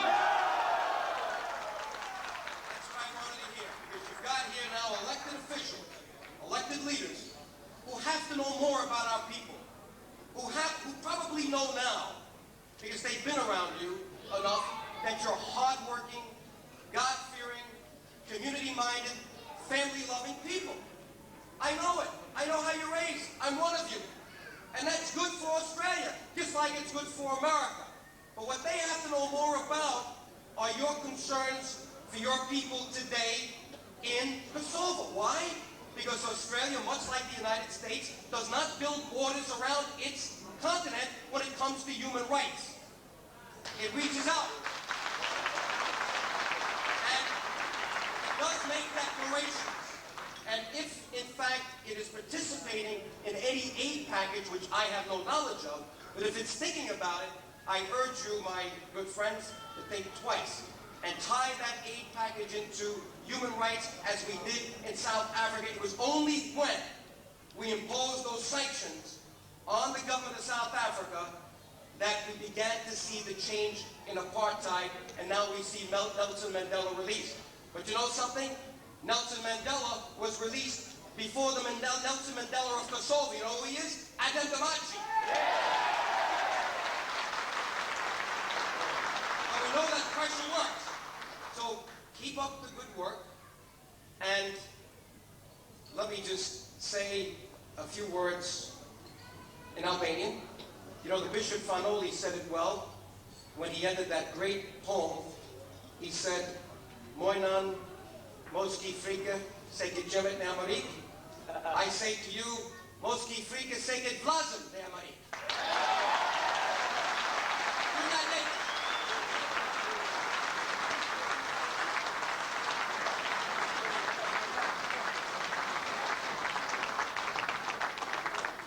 Thank you very much, Joe. I'd just like to call up a few of our guests now. I think they'd just like to make a little speech.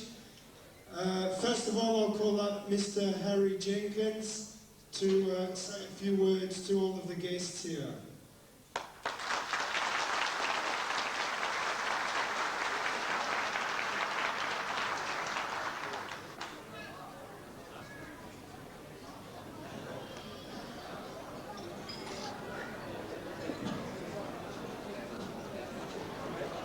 Our special guest, Mr. DioGuardi, my parliamentary colleague, Senator Short, State Parliamentary colleague, Mr. Cox, other distinguished guests, ladies and gentlemen.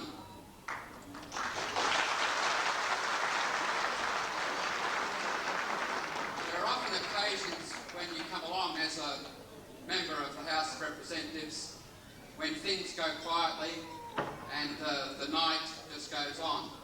But after that very powerful speech from Mr. DioGuardi, I know that this is a very special occasion. Can I say that in listening to him, the Albanian people have a very powerful advocate and somebody who promotes the struggle and the cause of Kosovo very well, and I congratulate him.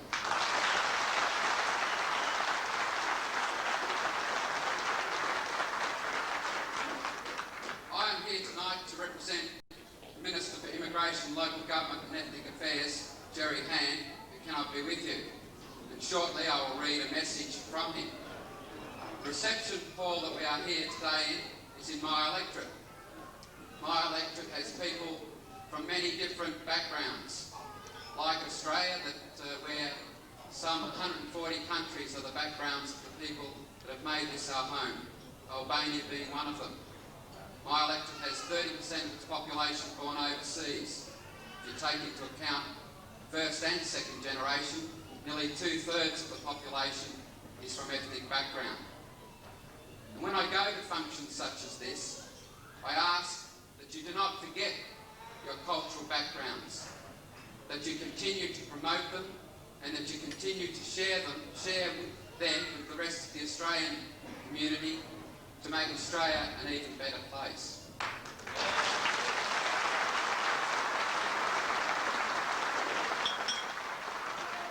from what I've heard tonight, I have no doubt that you have those strong cultural backgrounds, that the strength of your families and their contacts will continue to ensure that Albanian Australians make their mark.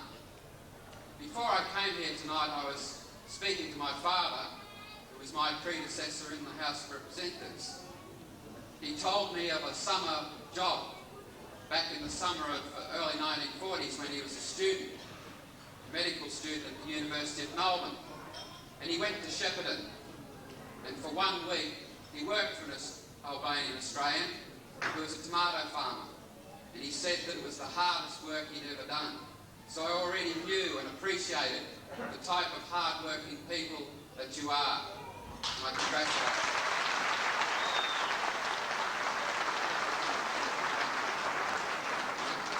I'd now like to read a message from Jerry Hand as the Minister, and it reads, "Thank you for the invitation to attend your commemoration dinner. I'm sorry that I can't be with you in person this evening. The first thought that occurs to me on this occasion is what courage your compatriot, Noam Ponja, must have had to set off for the other side of the world, where he would be the first Albanian to set foot in Australia. No doubt the fact that he had an English wife with relatives in Brisbane was an added incentive to come here. This is a reminder of how helpful relatives can be in the settlement process, which is indeed an important consideration in Australia's family migration policy.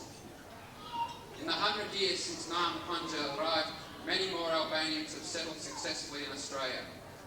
You have contributed to the formulation of a talented multicultural society, and some Australians of Albanian origin have achieved prominence in their chosen fields of activity in the mainstream of Australian life.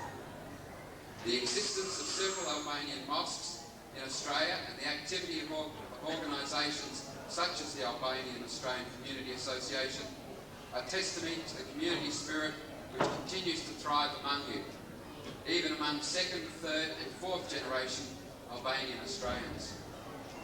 Albania has been in the news recently, but unfortunately most of the news has not been good. The Australian government supports democratic reform in Eastern Europe. It hopes that before long, Albanians will begin to enjoy the fruits of liberalisation that are now being enjoyed by other Eastern European nations which have seen dramatic reforms over the last year. I send my best wishes to the committee and membership of the Albanian Australian Community Association and to all Albanian Australians.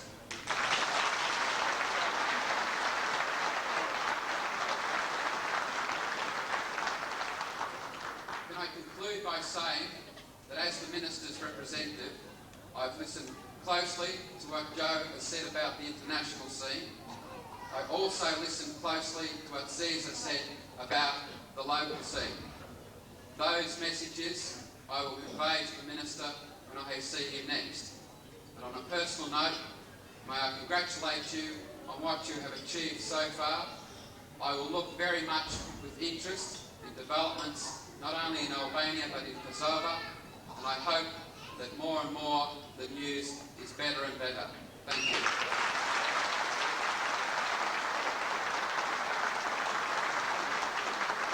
Thank you, Mr. Jenkins. I'll now pass on the microphone to Senator Jim Short, representing the Federal Liberal Party of Australia. As we all know, Senator Short has been an ardent supporter for our community and its concerns.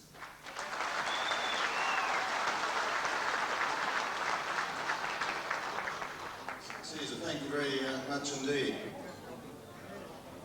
My wife said to me when we were listening to Joseph DioGuardi, why can't Australian politicians talk like that?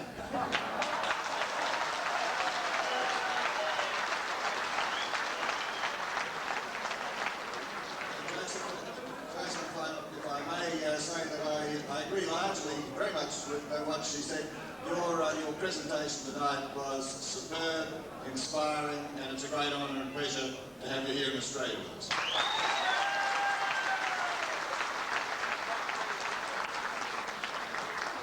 I would have liked to have said something to you in Albanian, but as has been said, Albanian is almost a unique language now, having come from the Illyrian language. Apparently there is some dispute as to whether it's totally Illyrian or whether there's some Dacian as well. But if everyone here says it's Illyrian, then so far as I'm concerned, it's Illyrian.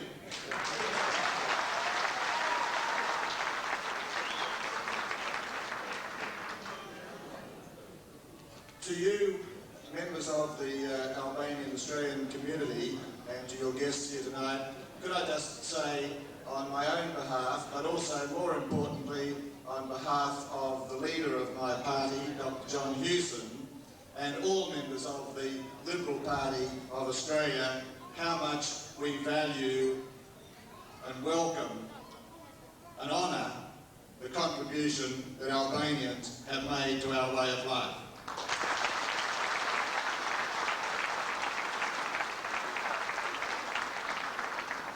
As Harry Jenkins said, it must have been a very frightening experience for Noel Conger to come to Australia so far away 100 or so years ago. And it is interesting, as Harry said, that he came to Australia basically because he had an English wife who had relatives here. And we are very fortunate that that was the case, because had it not been so, then it may have been some little extra time before we had the great pleasure and value of having Albanian citizens come to live in our country.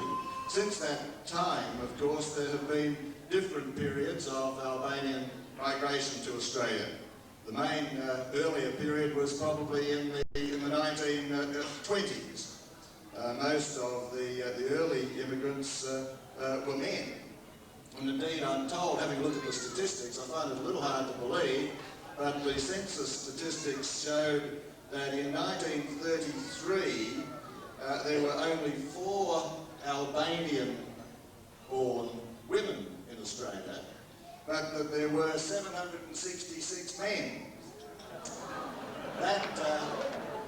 That really makes you think about the circumstances of that time. I won't say any more.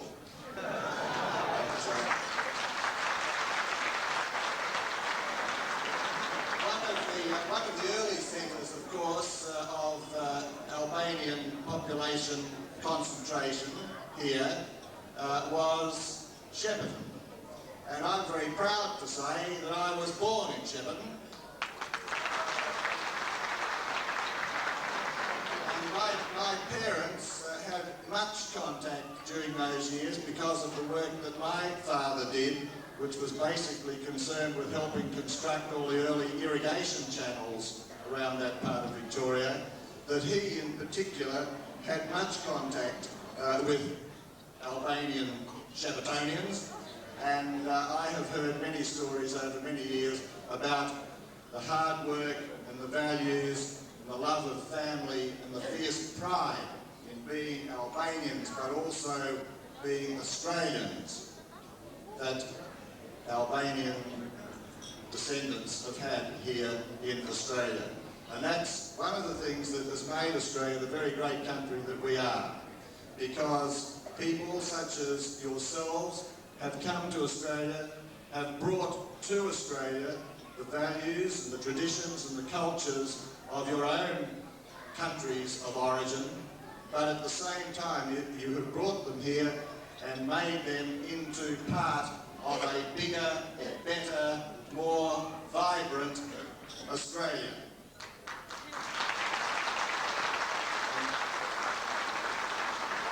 And Australia is one of the unique countries of the world today, I believe.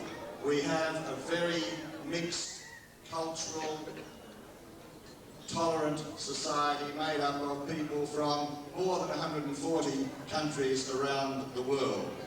And within that, we've worked to live together very well indeed, and I believe that we are a model to many other countries on this earth. The contribution, though, I say again, of Albanians to Australia has been far greater than the 20,000 or whatever the number happens to be. If you have a look through a wide range of Australian life, you'll find the influence of Albanians, and that is something that has been of great value and benefit to us all.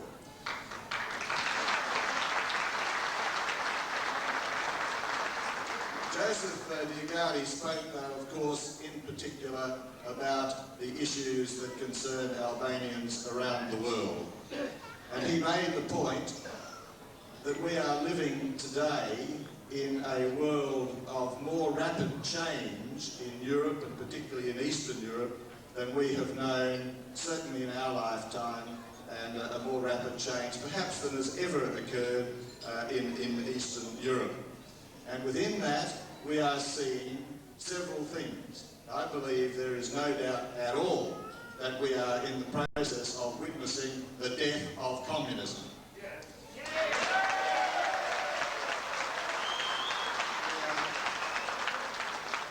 We are witnessing the death of a system that has repressed human values, that has degraded human life, that has neglected the values of family and tradition and culture for far too many generations.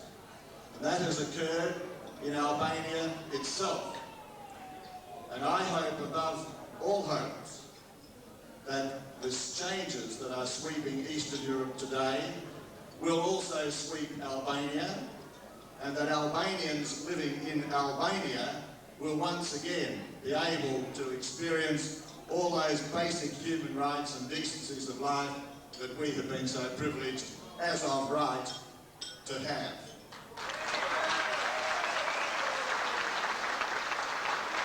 And the other area, of course, is Kosovo.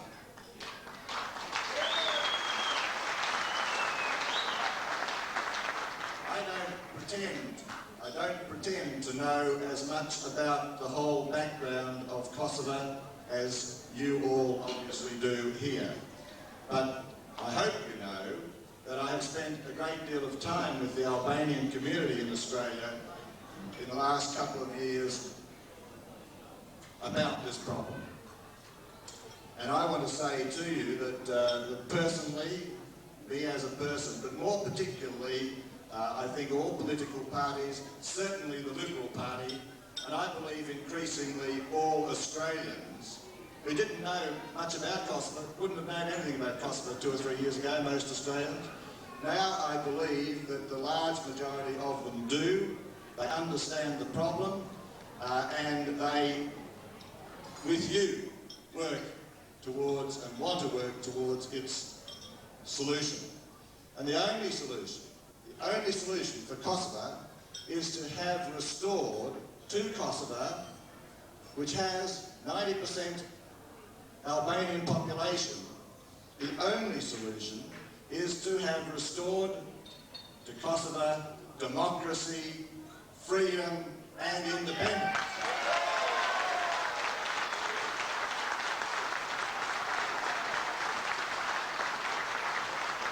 And when you have representatives like Joseph DioGuardi travelling the world, visiting us, visiting you, working day and night for that result that we all want, then I hope and I'm very confident that the things we aspire to in Kosovo, freedom, basic rights, democracy and independence will come that more quickly. You have here in Australia, I think, a very strong body of support for those aspirations, and I can assure you that I and my political party will be continuing to do whatever we can to further that cause.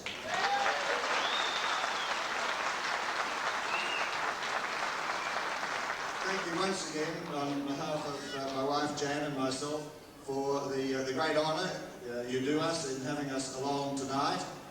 It is a very significant occasion for the Albanian community within Australia, and therefore it is a very significant occasion also for all Australians. Thank you very much. On the speech to the Honourable George Cox, representing the State Liberal Party.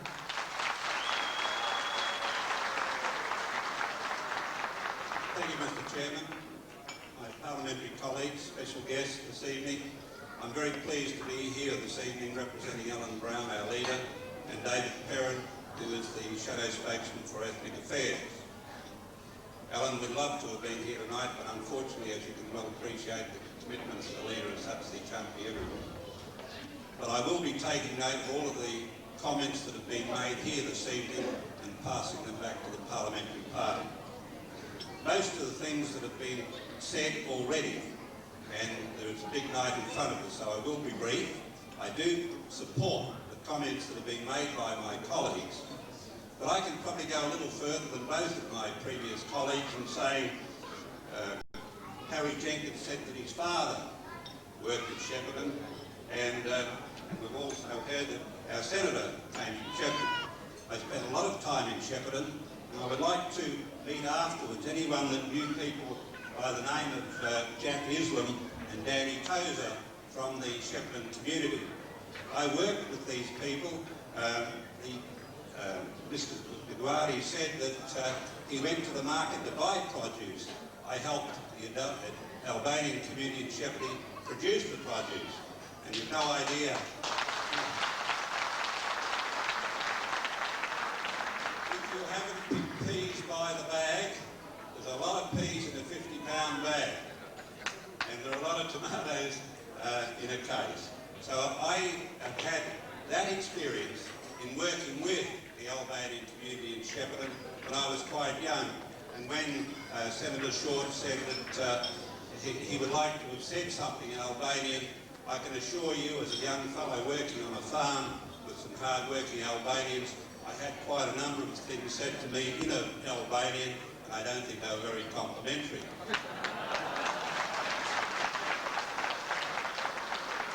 However, I think that had a great deal of effect on my own personal development and the values that you people uphold as being important.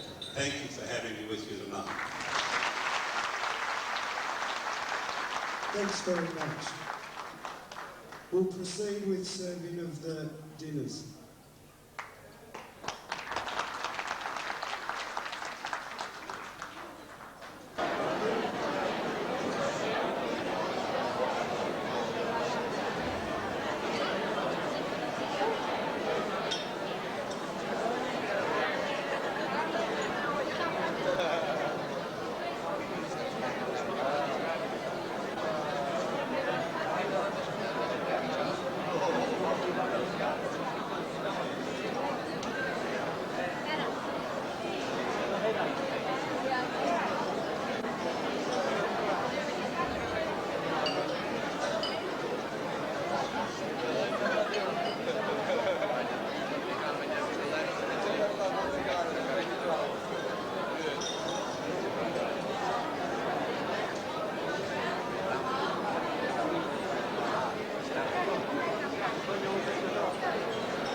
pronounce.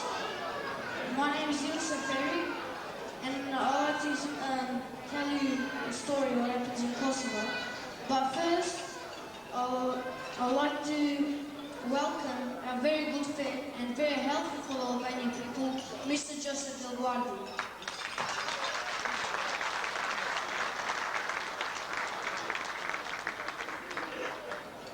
Oj Kosovojnë na ime, je I larkë në merdime, punoj shumë me metime, për lirine ato jetime.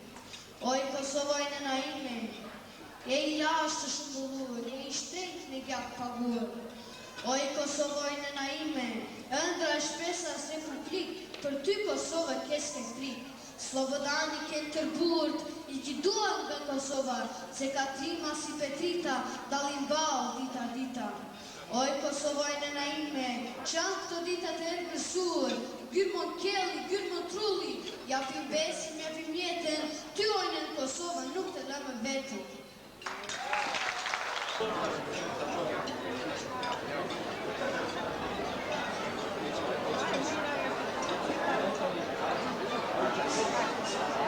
Të nderojnë bashkëdhëtar, këtu kemi një djalosh që ka ardhur me larg, ai do të tregojë emrin vet, edhe ai ka shkruar një vjershër që do të lexohet përpara ju, edhe unë mendoj se çdo njeriu të dëshirë kur të rrinë të intereson për këto gjëra, edhe të japim rastin këtij djaloshit, ai të tjera që duan të shpallin një vjershër për këngë, le të urdhronë, edhe çdo njeriu do të ketë rast.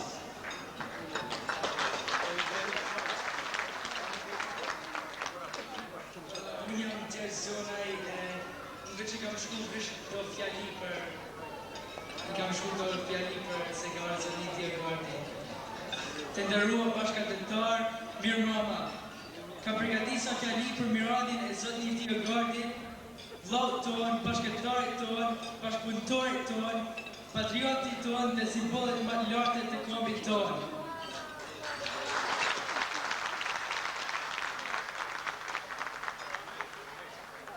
Vllazër e motra shqiptar, jam I lumtur dhe jam krenar që mash dam rasti t'i tham teatri t'janë në kitë mramje kas të rëndësishme.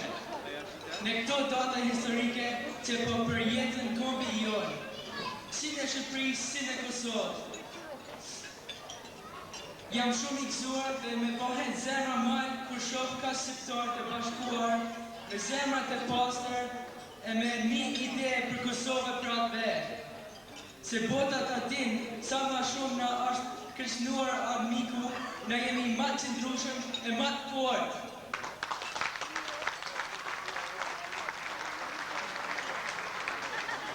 Sa I përket zoti DioGuardit që shkojnë në Kosovë e në Shqipëri, është një mrekulli mas 500 vjet, vetë u kthy shifja e arbreshve dhe trojet e të parve.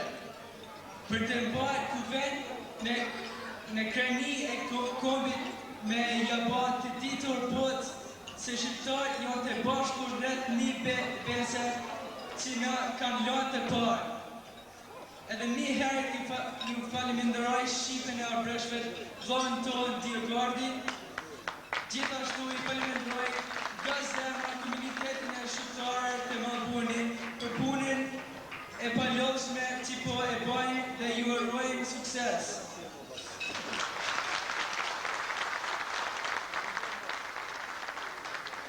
Rrot e qoftë populli shqiptar, Ju faleminderit.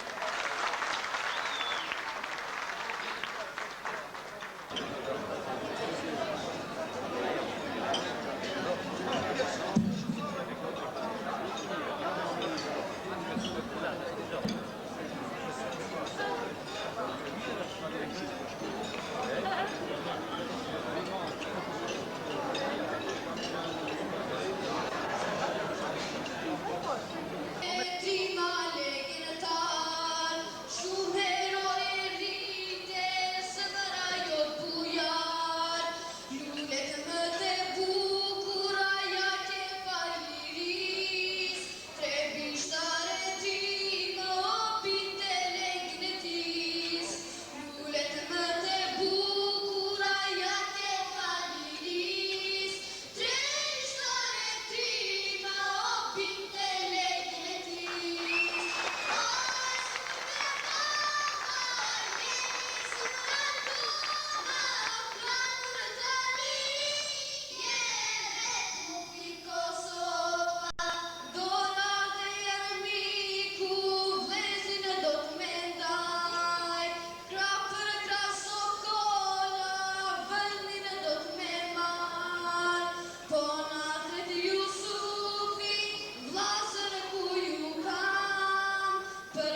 pata rastin, kështu ke vendosi komuniteti edhe këshilli komunitetit që të vetën Amerikë të njoftohem me ata edhe të shoh veprën të atyre. Po që në fillim dua të faleminderoj për zemra ime madje të zotit DioGuardit. Ne në nevojiteshim një njeri të këtil. Kjo nuk është bare brenda një javë, një muaj apo 2 muaj. Kjo punë ka marrë një 2 vjet, që kur kemi filluar këtë kemi këtë marrëveshjen të mjet Australisë edhe Amerikës. Po ne si dimë të gjithë tash, koha më shumë për kombin shqiptar nuk pret. Pe një orë një tjetër nuk dimë çfarë lajm mund të marrim, edhe prandaj shpirtërisht faleminderoj gjithë këtë rrugë që mori, që ka ardhur këtu, se rastet si dimë të gjithë ne si janë, edhe ndoshta ishte nevojë më shumë qytetëria atje, megjithatë do të mësojni më parë që zoti DioGuardi ne ka thirrur pak më shpejt të shkthehet prapë në Amerikë për detyra me më të rëndësishëm. Po ai do të provojë të bëjë me gjithë se që mundet këtu për para se të kthehet prapë. Do shta më shumë të bëjë ju edhe dini që ne nesër shkojmë për në Canberra, kështu kemi bërë takim që të takojmë edhe me senator Jared Evans, edhe unë jam I bindur, si sot zotni DioGuardi, që vërtetovi këtu televizioneve edhe gazetarëve sot patëm për 2 orë e gjysmë me ata intervju që e bën, edhe ishtë një gjë shumë shkëlqyeshëm, ashtu muar me lajmë që sot të kishin treguar në televizion, edhe është një gjë që kur në Australi si shpare më para megjithatë kemi bërë këta tubime përpara, kemi dalur në rrugë, kemi kërkuar drejtat të njerëzve, po ju patë veprën ati sonte. Këtu edhe prap do t'japim fjalën zotit DioGuardi. Po që në fillim vepra ati është një vepër pa harrueshëm. Edhe këtë gjë unë mësova, edhe unë nuk u mendoj se që kam qenë më herë përpara kur të jetët më të kënaqur që e ndjeva të kënaqësi kur isha në Amerikë, kur I pasha ata vëllezër dhe motra në jetën që ardhën në Kosovë, për zjarri I duoll në ata, e bënë detyrën edhe prapë në zjarri u kthyen prapë. Edhe ne mos harrojmë që këto gjëra duhet të përkrahen, se me një lule nuk vjen pranver, po atë këtë gjë nuk duhet të mësojmë në to se zhoni I ka kuptuar tash. Po kur ka marrë fjalën zotni DioGuardi në Kongresin Amerikan, nuk u kish njëri që të mund të ndalojë që mos vërtetoje. Ka në vërtetuar me video, me fotografi, me fakte, me çdo gjë, edhe me vend të marrë 2 javë rezolucioni Kongresit Amerikan që të bëjnë ditur suksesit, mori vetëm 3 ditë. Edhe me njëre ishte kin për kin në anën tonë, ata serbët edhe mjekrat të gjatë si rrynë, ashtu me kokrat të unjur u kthyen prapë. Po mos harrojmë vëllezërit e motrat që ndodhen në Amerikë, edhe ata kanë vënë një vepër të madh, po jo vetëm me fjalë, edhe jo vetëm me demonstrat, po kanë bërë një vepër të madh që unë e di ka njerëz atje disa edhe bin 1 milion I ka koshtuar, Gjim Gjeman, Osman Osmani edhe shumë të tjera, që kanë shpenzuar për atë MMV, për atë popull, për atë gjak që dervet sot. Ne këtu në Australi, unë sot të ndjeva këtu të disa njerëz, edhe I pash vërtet ndjenja të gjithë kemi. Po plagat tona gjithë të vije koha që të mbyllet, do të marrë kohë. Po su bashkume me njerë të mbyllet plagat edhe këtë problem, do të marrë më gjatë kohë. Po jemi të bashkë që të punojmë së bashkë, të përkrajme njeri tjetrin, të shohim çështje kurse ne kemi një rrugëheqësi jonë të shkëlqyeshëm, kurse habitme edhe këta të vendit këtu, shore vepër tani tash do t'i gjoni për 2 herë, atëherë ne nuk duhet të mentojmë 2 herë. Unë jam sigurt, edhe jam I bindur, kush nuk ka besim, këta vërtetime që po them unë sonte, ne e dimë rrugëheqësit sot janë për Kosovën, edhe që kanë deklaruar pavarësinë për Serbi, janë delegacioni që ishin në Amerikë në krye me zotin I profesori Ibrahim Rugovën, edhe të tjera si Recep Kosja, Yusuf Buxhovi, Alil Metoshe I gjithë tjera. Këta njerëz kanë edhe në plot besim. Ne dime edhe gjë tjetër, kurse zotni DioGuardi ka qenë 3 herë tash në Kosovë. Edhe ai ka familje si gjithë ne që kemi, edhe ai ka jetë si ne kemi, po më duket se si ta vetë përpara besa që ka dhënë babës të vetë kur më dëshmuan këshilli në Amerikë që ndodhen Ameriko-shqiptare, ata ishin vërtetim një madh të plot për mua, kur zotni DioGuardi ka dhënë besën përpara 15-16 shqiptar, që me gjithë zemër do të punoj për popullin shqiptar, edhe do veproj në çdo mënyrë që mundet.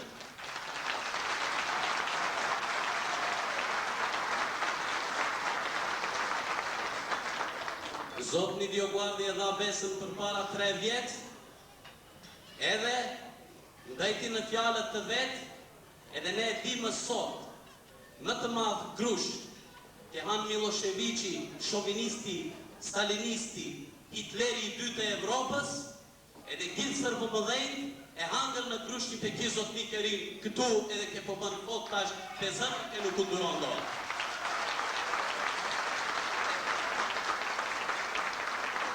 Të ndërurë vëllazër edhe motër, ma mire të lejoj të bisedoj ati, po këtu kemi një zotni tjetër mjaftë të vepër që ka bërë, ju disa e kemi takuar për para, që ka ardhur për New Zelandi për çdo rast ai vjen këtu, po që në fillim, për para se të jap rast atyre të flasin, do të lutem shumë të vëmë vërejtje këtij fjalave, këtij zotniut, edhe të jemi me shumë kujdes.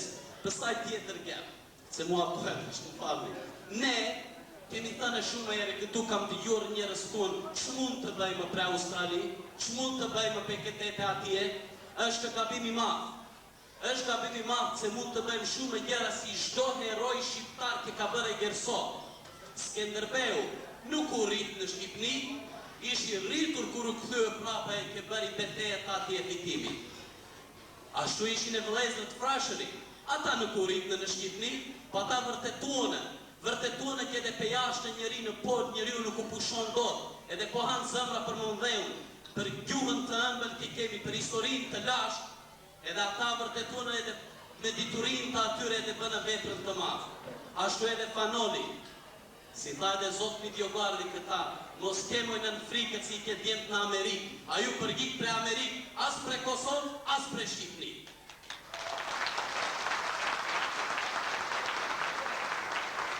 Po, e kishim edhe zotnin e Jeronim Derada, një arbresh tjetër, kur bota nuk u deshet të në njofën e si kom që sot i kanë mbyllur veshën e sytë, a ju shpallin atë kohë edhe tha, jo, që ju kom është një kom më përpara se gjithë kombe të tjera në vëndi, edhe a ju shprejti mire edhe dha na i më t'jashtë.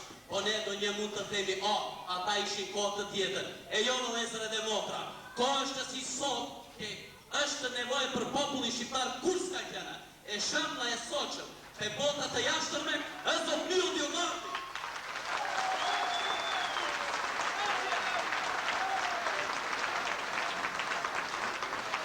E tash do t'japim edhe njerë rast dhe të shprehet edhe njerë si din haju shumë më mirë.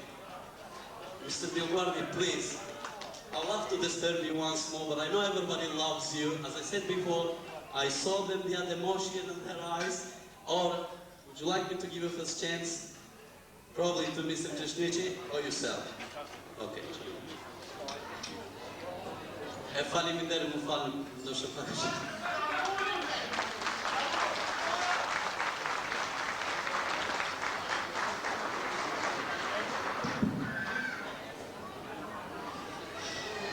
Distinguished guests, ladies and gentlemen, vllazën e motra shqiptare. Ne jemi një grup i vogël shqiptarë të Zelandën e Re, të organizuar edhe jemi të fortë. Punojmë, kemi kriju degën e parë të Ligës Shqiptare Amerikane në Zelandën e Re, që është vitin e kaluar. Kemi marrë pjesë në kongrese, në konferenca ndryshme, ndërkombëtare për drejtat e njeriut, si në Malezia, në Kuala Lumpur, në shtetet e vendet të tjera të Azisë, vend në Indjen e Mesme, në Amerikë e kudo. Si pjesëtar të Ligës Shqiptare Amerikane, me një listë, me një fishkëllim, jemi gjithë bashkuan edhe punojmë në thirrjen e Joseph DioGuardi.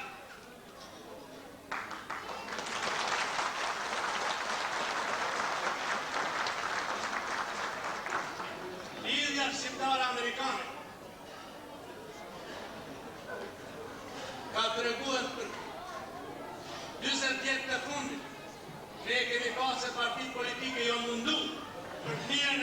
shqiptar. Por ne s'kemi pas njeri trokasit dyrë ndërkombëtare, e dyrë të hapën për të mirën e kombit tonë trombluk. Joseph DioGuardi me Ligën Shqiptare Amerikane është i bë këto punë. Kongresin Amerikan, Senatin Amerikan, Parlamentin Evropian, e kudo. Sot fjala e shqiptarit ndigjohet. Neve jemi tepër të lumtur. Falenderojmë Zotin e DioGuardin për shpëtimin e kombit tonë.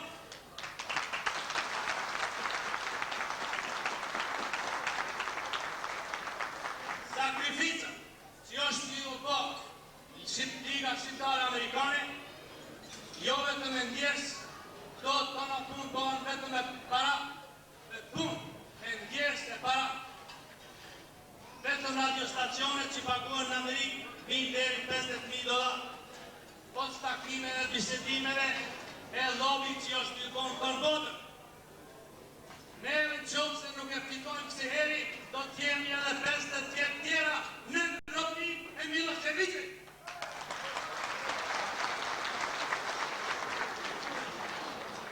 Shumë herë, shqiptarë shkojshin e dishin e për Kosovë, Macedoninë, Valëzi, mos ta prekni se jemi të pa familjet tona, kemi ndërtu një shtëpi mirë atje e do shkojmë ta kalojmë mirë. Miloševićët nuk pyesin për shqiptarë, qoftë nga Valëzi, qoftë nga Macedonia, qoftë nga Kosova. Ato janë armiqtë tonë.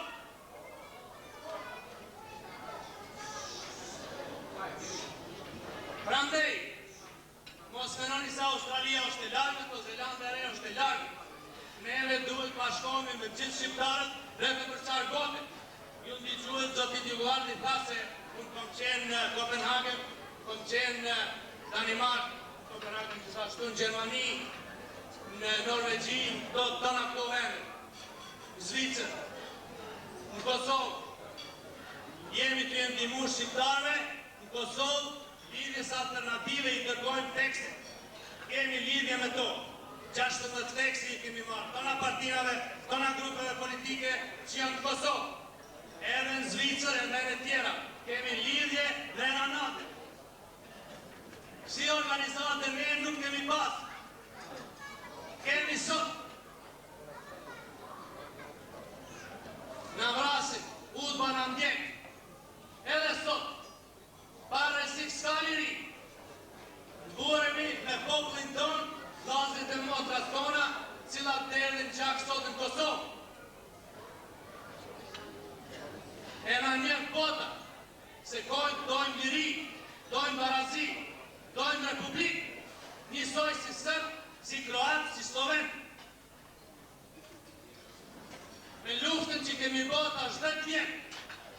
Njeris na ka përkra, tash shqiptarët ku do në botë, janë të organizu. Neve gjithë jemi Joseph DioGuardista.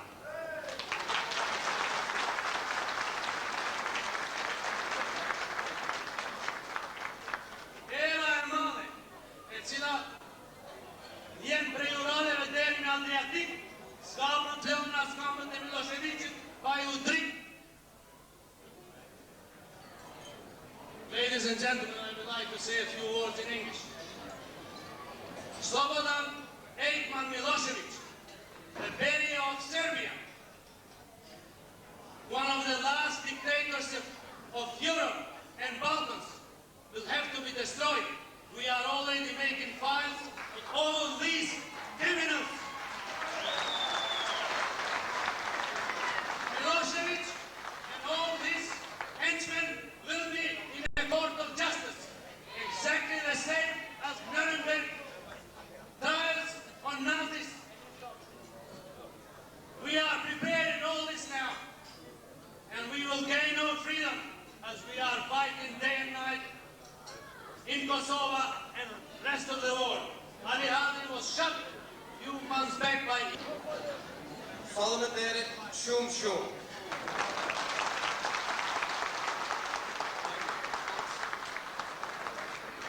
Thank you so much. Kosovo. Are you proud to be here in Australia?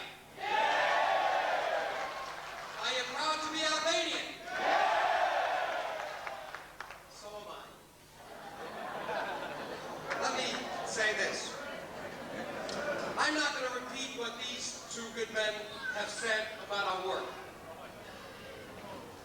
They've witnessed it. They came to New York. They've traveled with me. But I think the best testimony for what the Civic League is doing today comes from the mouths of the leaders from Kosovo themselves. And you've heard it. 17 people came to the Sheraton in New York. 14 of them came from Kosovo.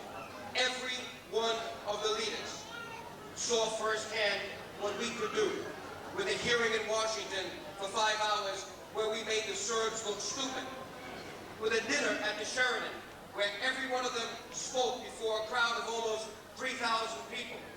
They went back to Kosovo to pay testimony to people there and around Europe that there is an effective voice for Albanians today, and it's the Albanian American Civic League. Does that mean that all other groups are not doing good?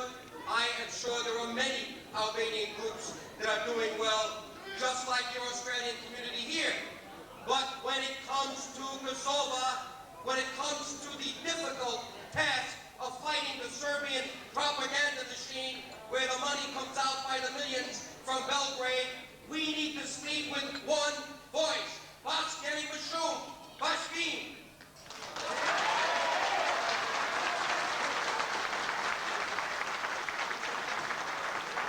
Bashkim Ben Fuchir.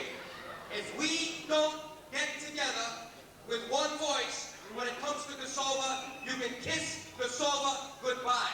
That's how difficult it is right now. 3 years ago, or 4 years ago, when I started this in Congress, very few people in the United States Congress knew what Kosovo was, where Kosovo was. Even today, they are still confused about Albanians, because they hear about Albania, they hear about Kosovo, they hear about Lagalateti,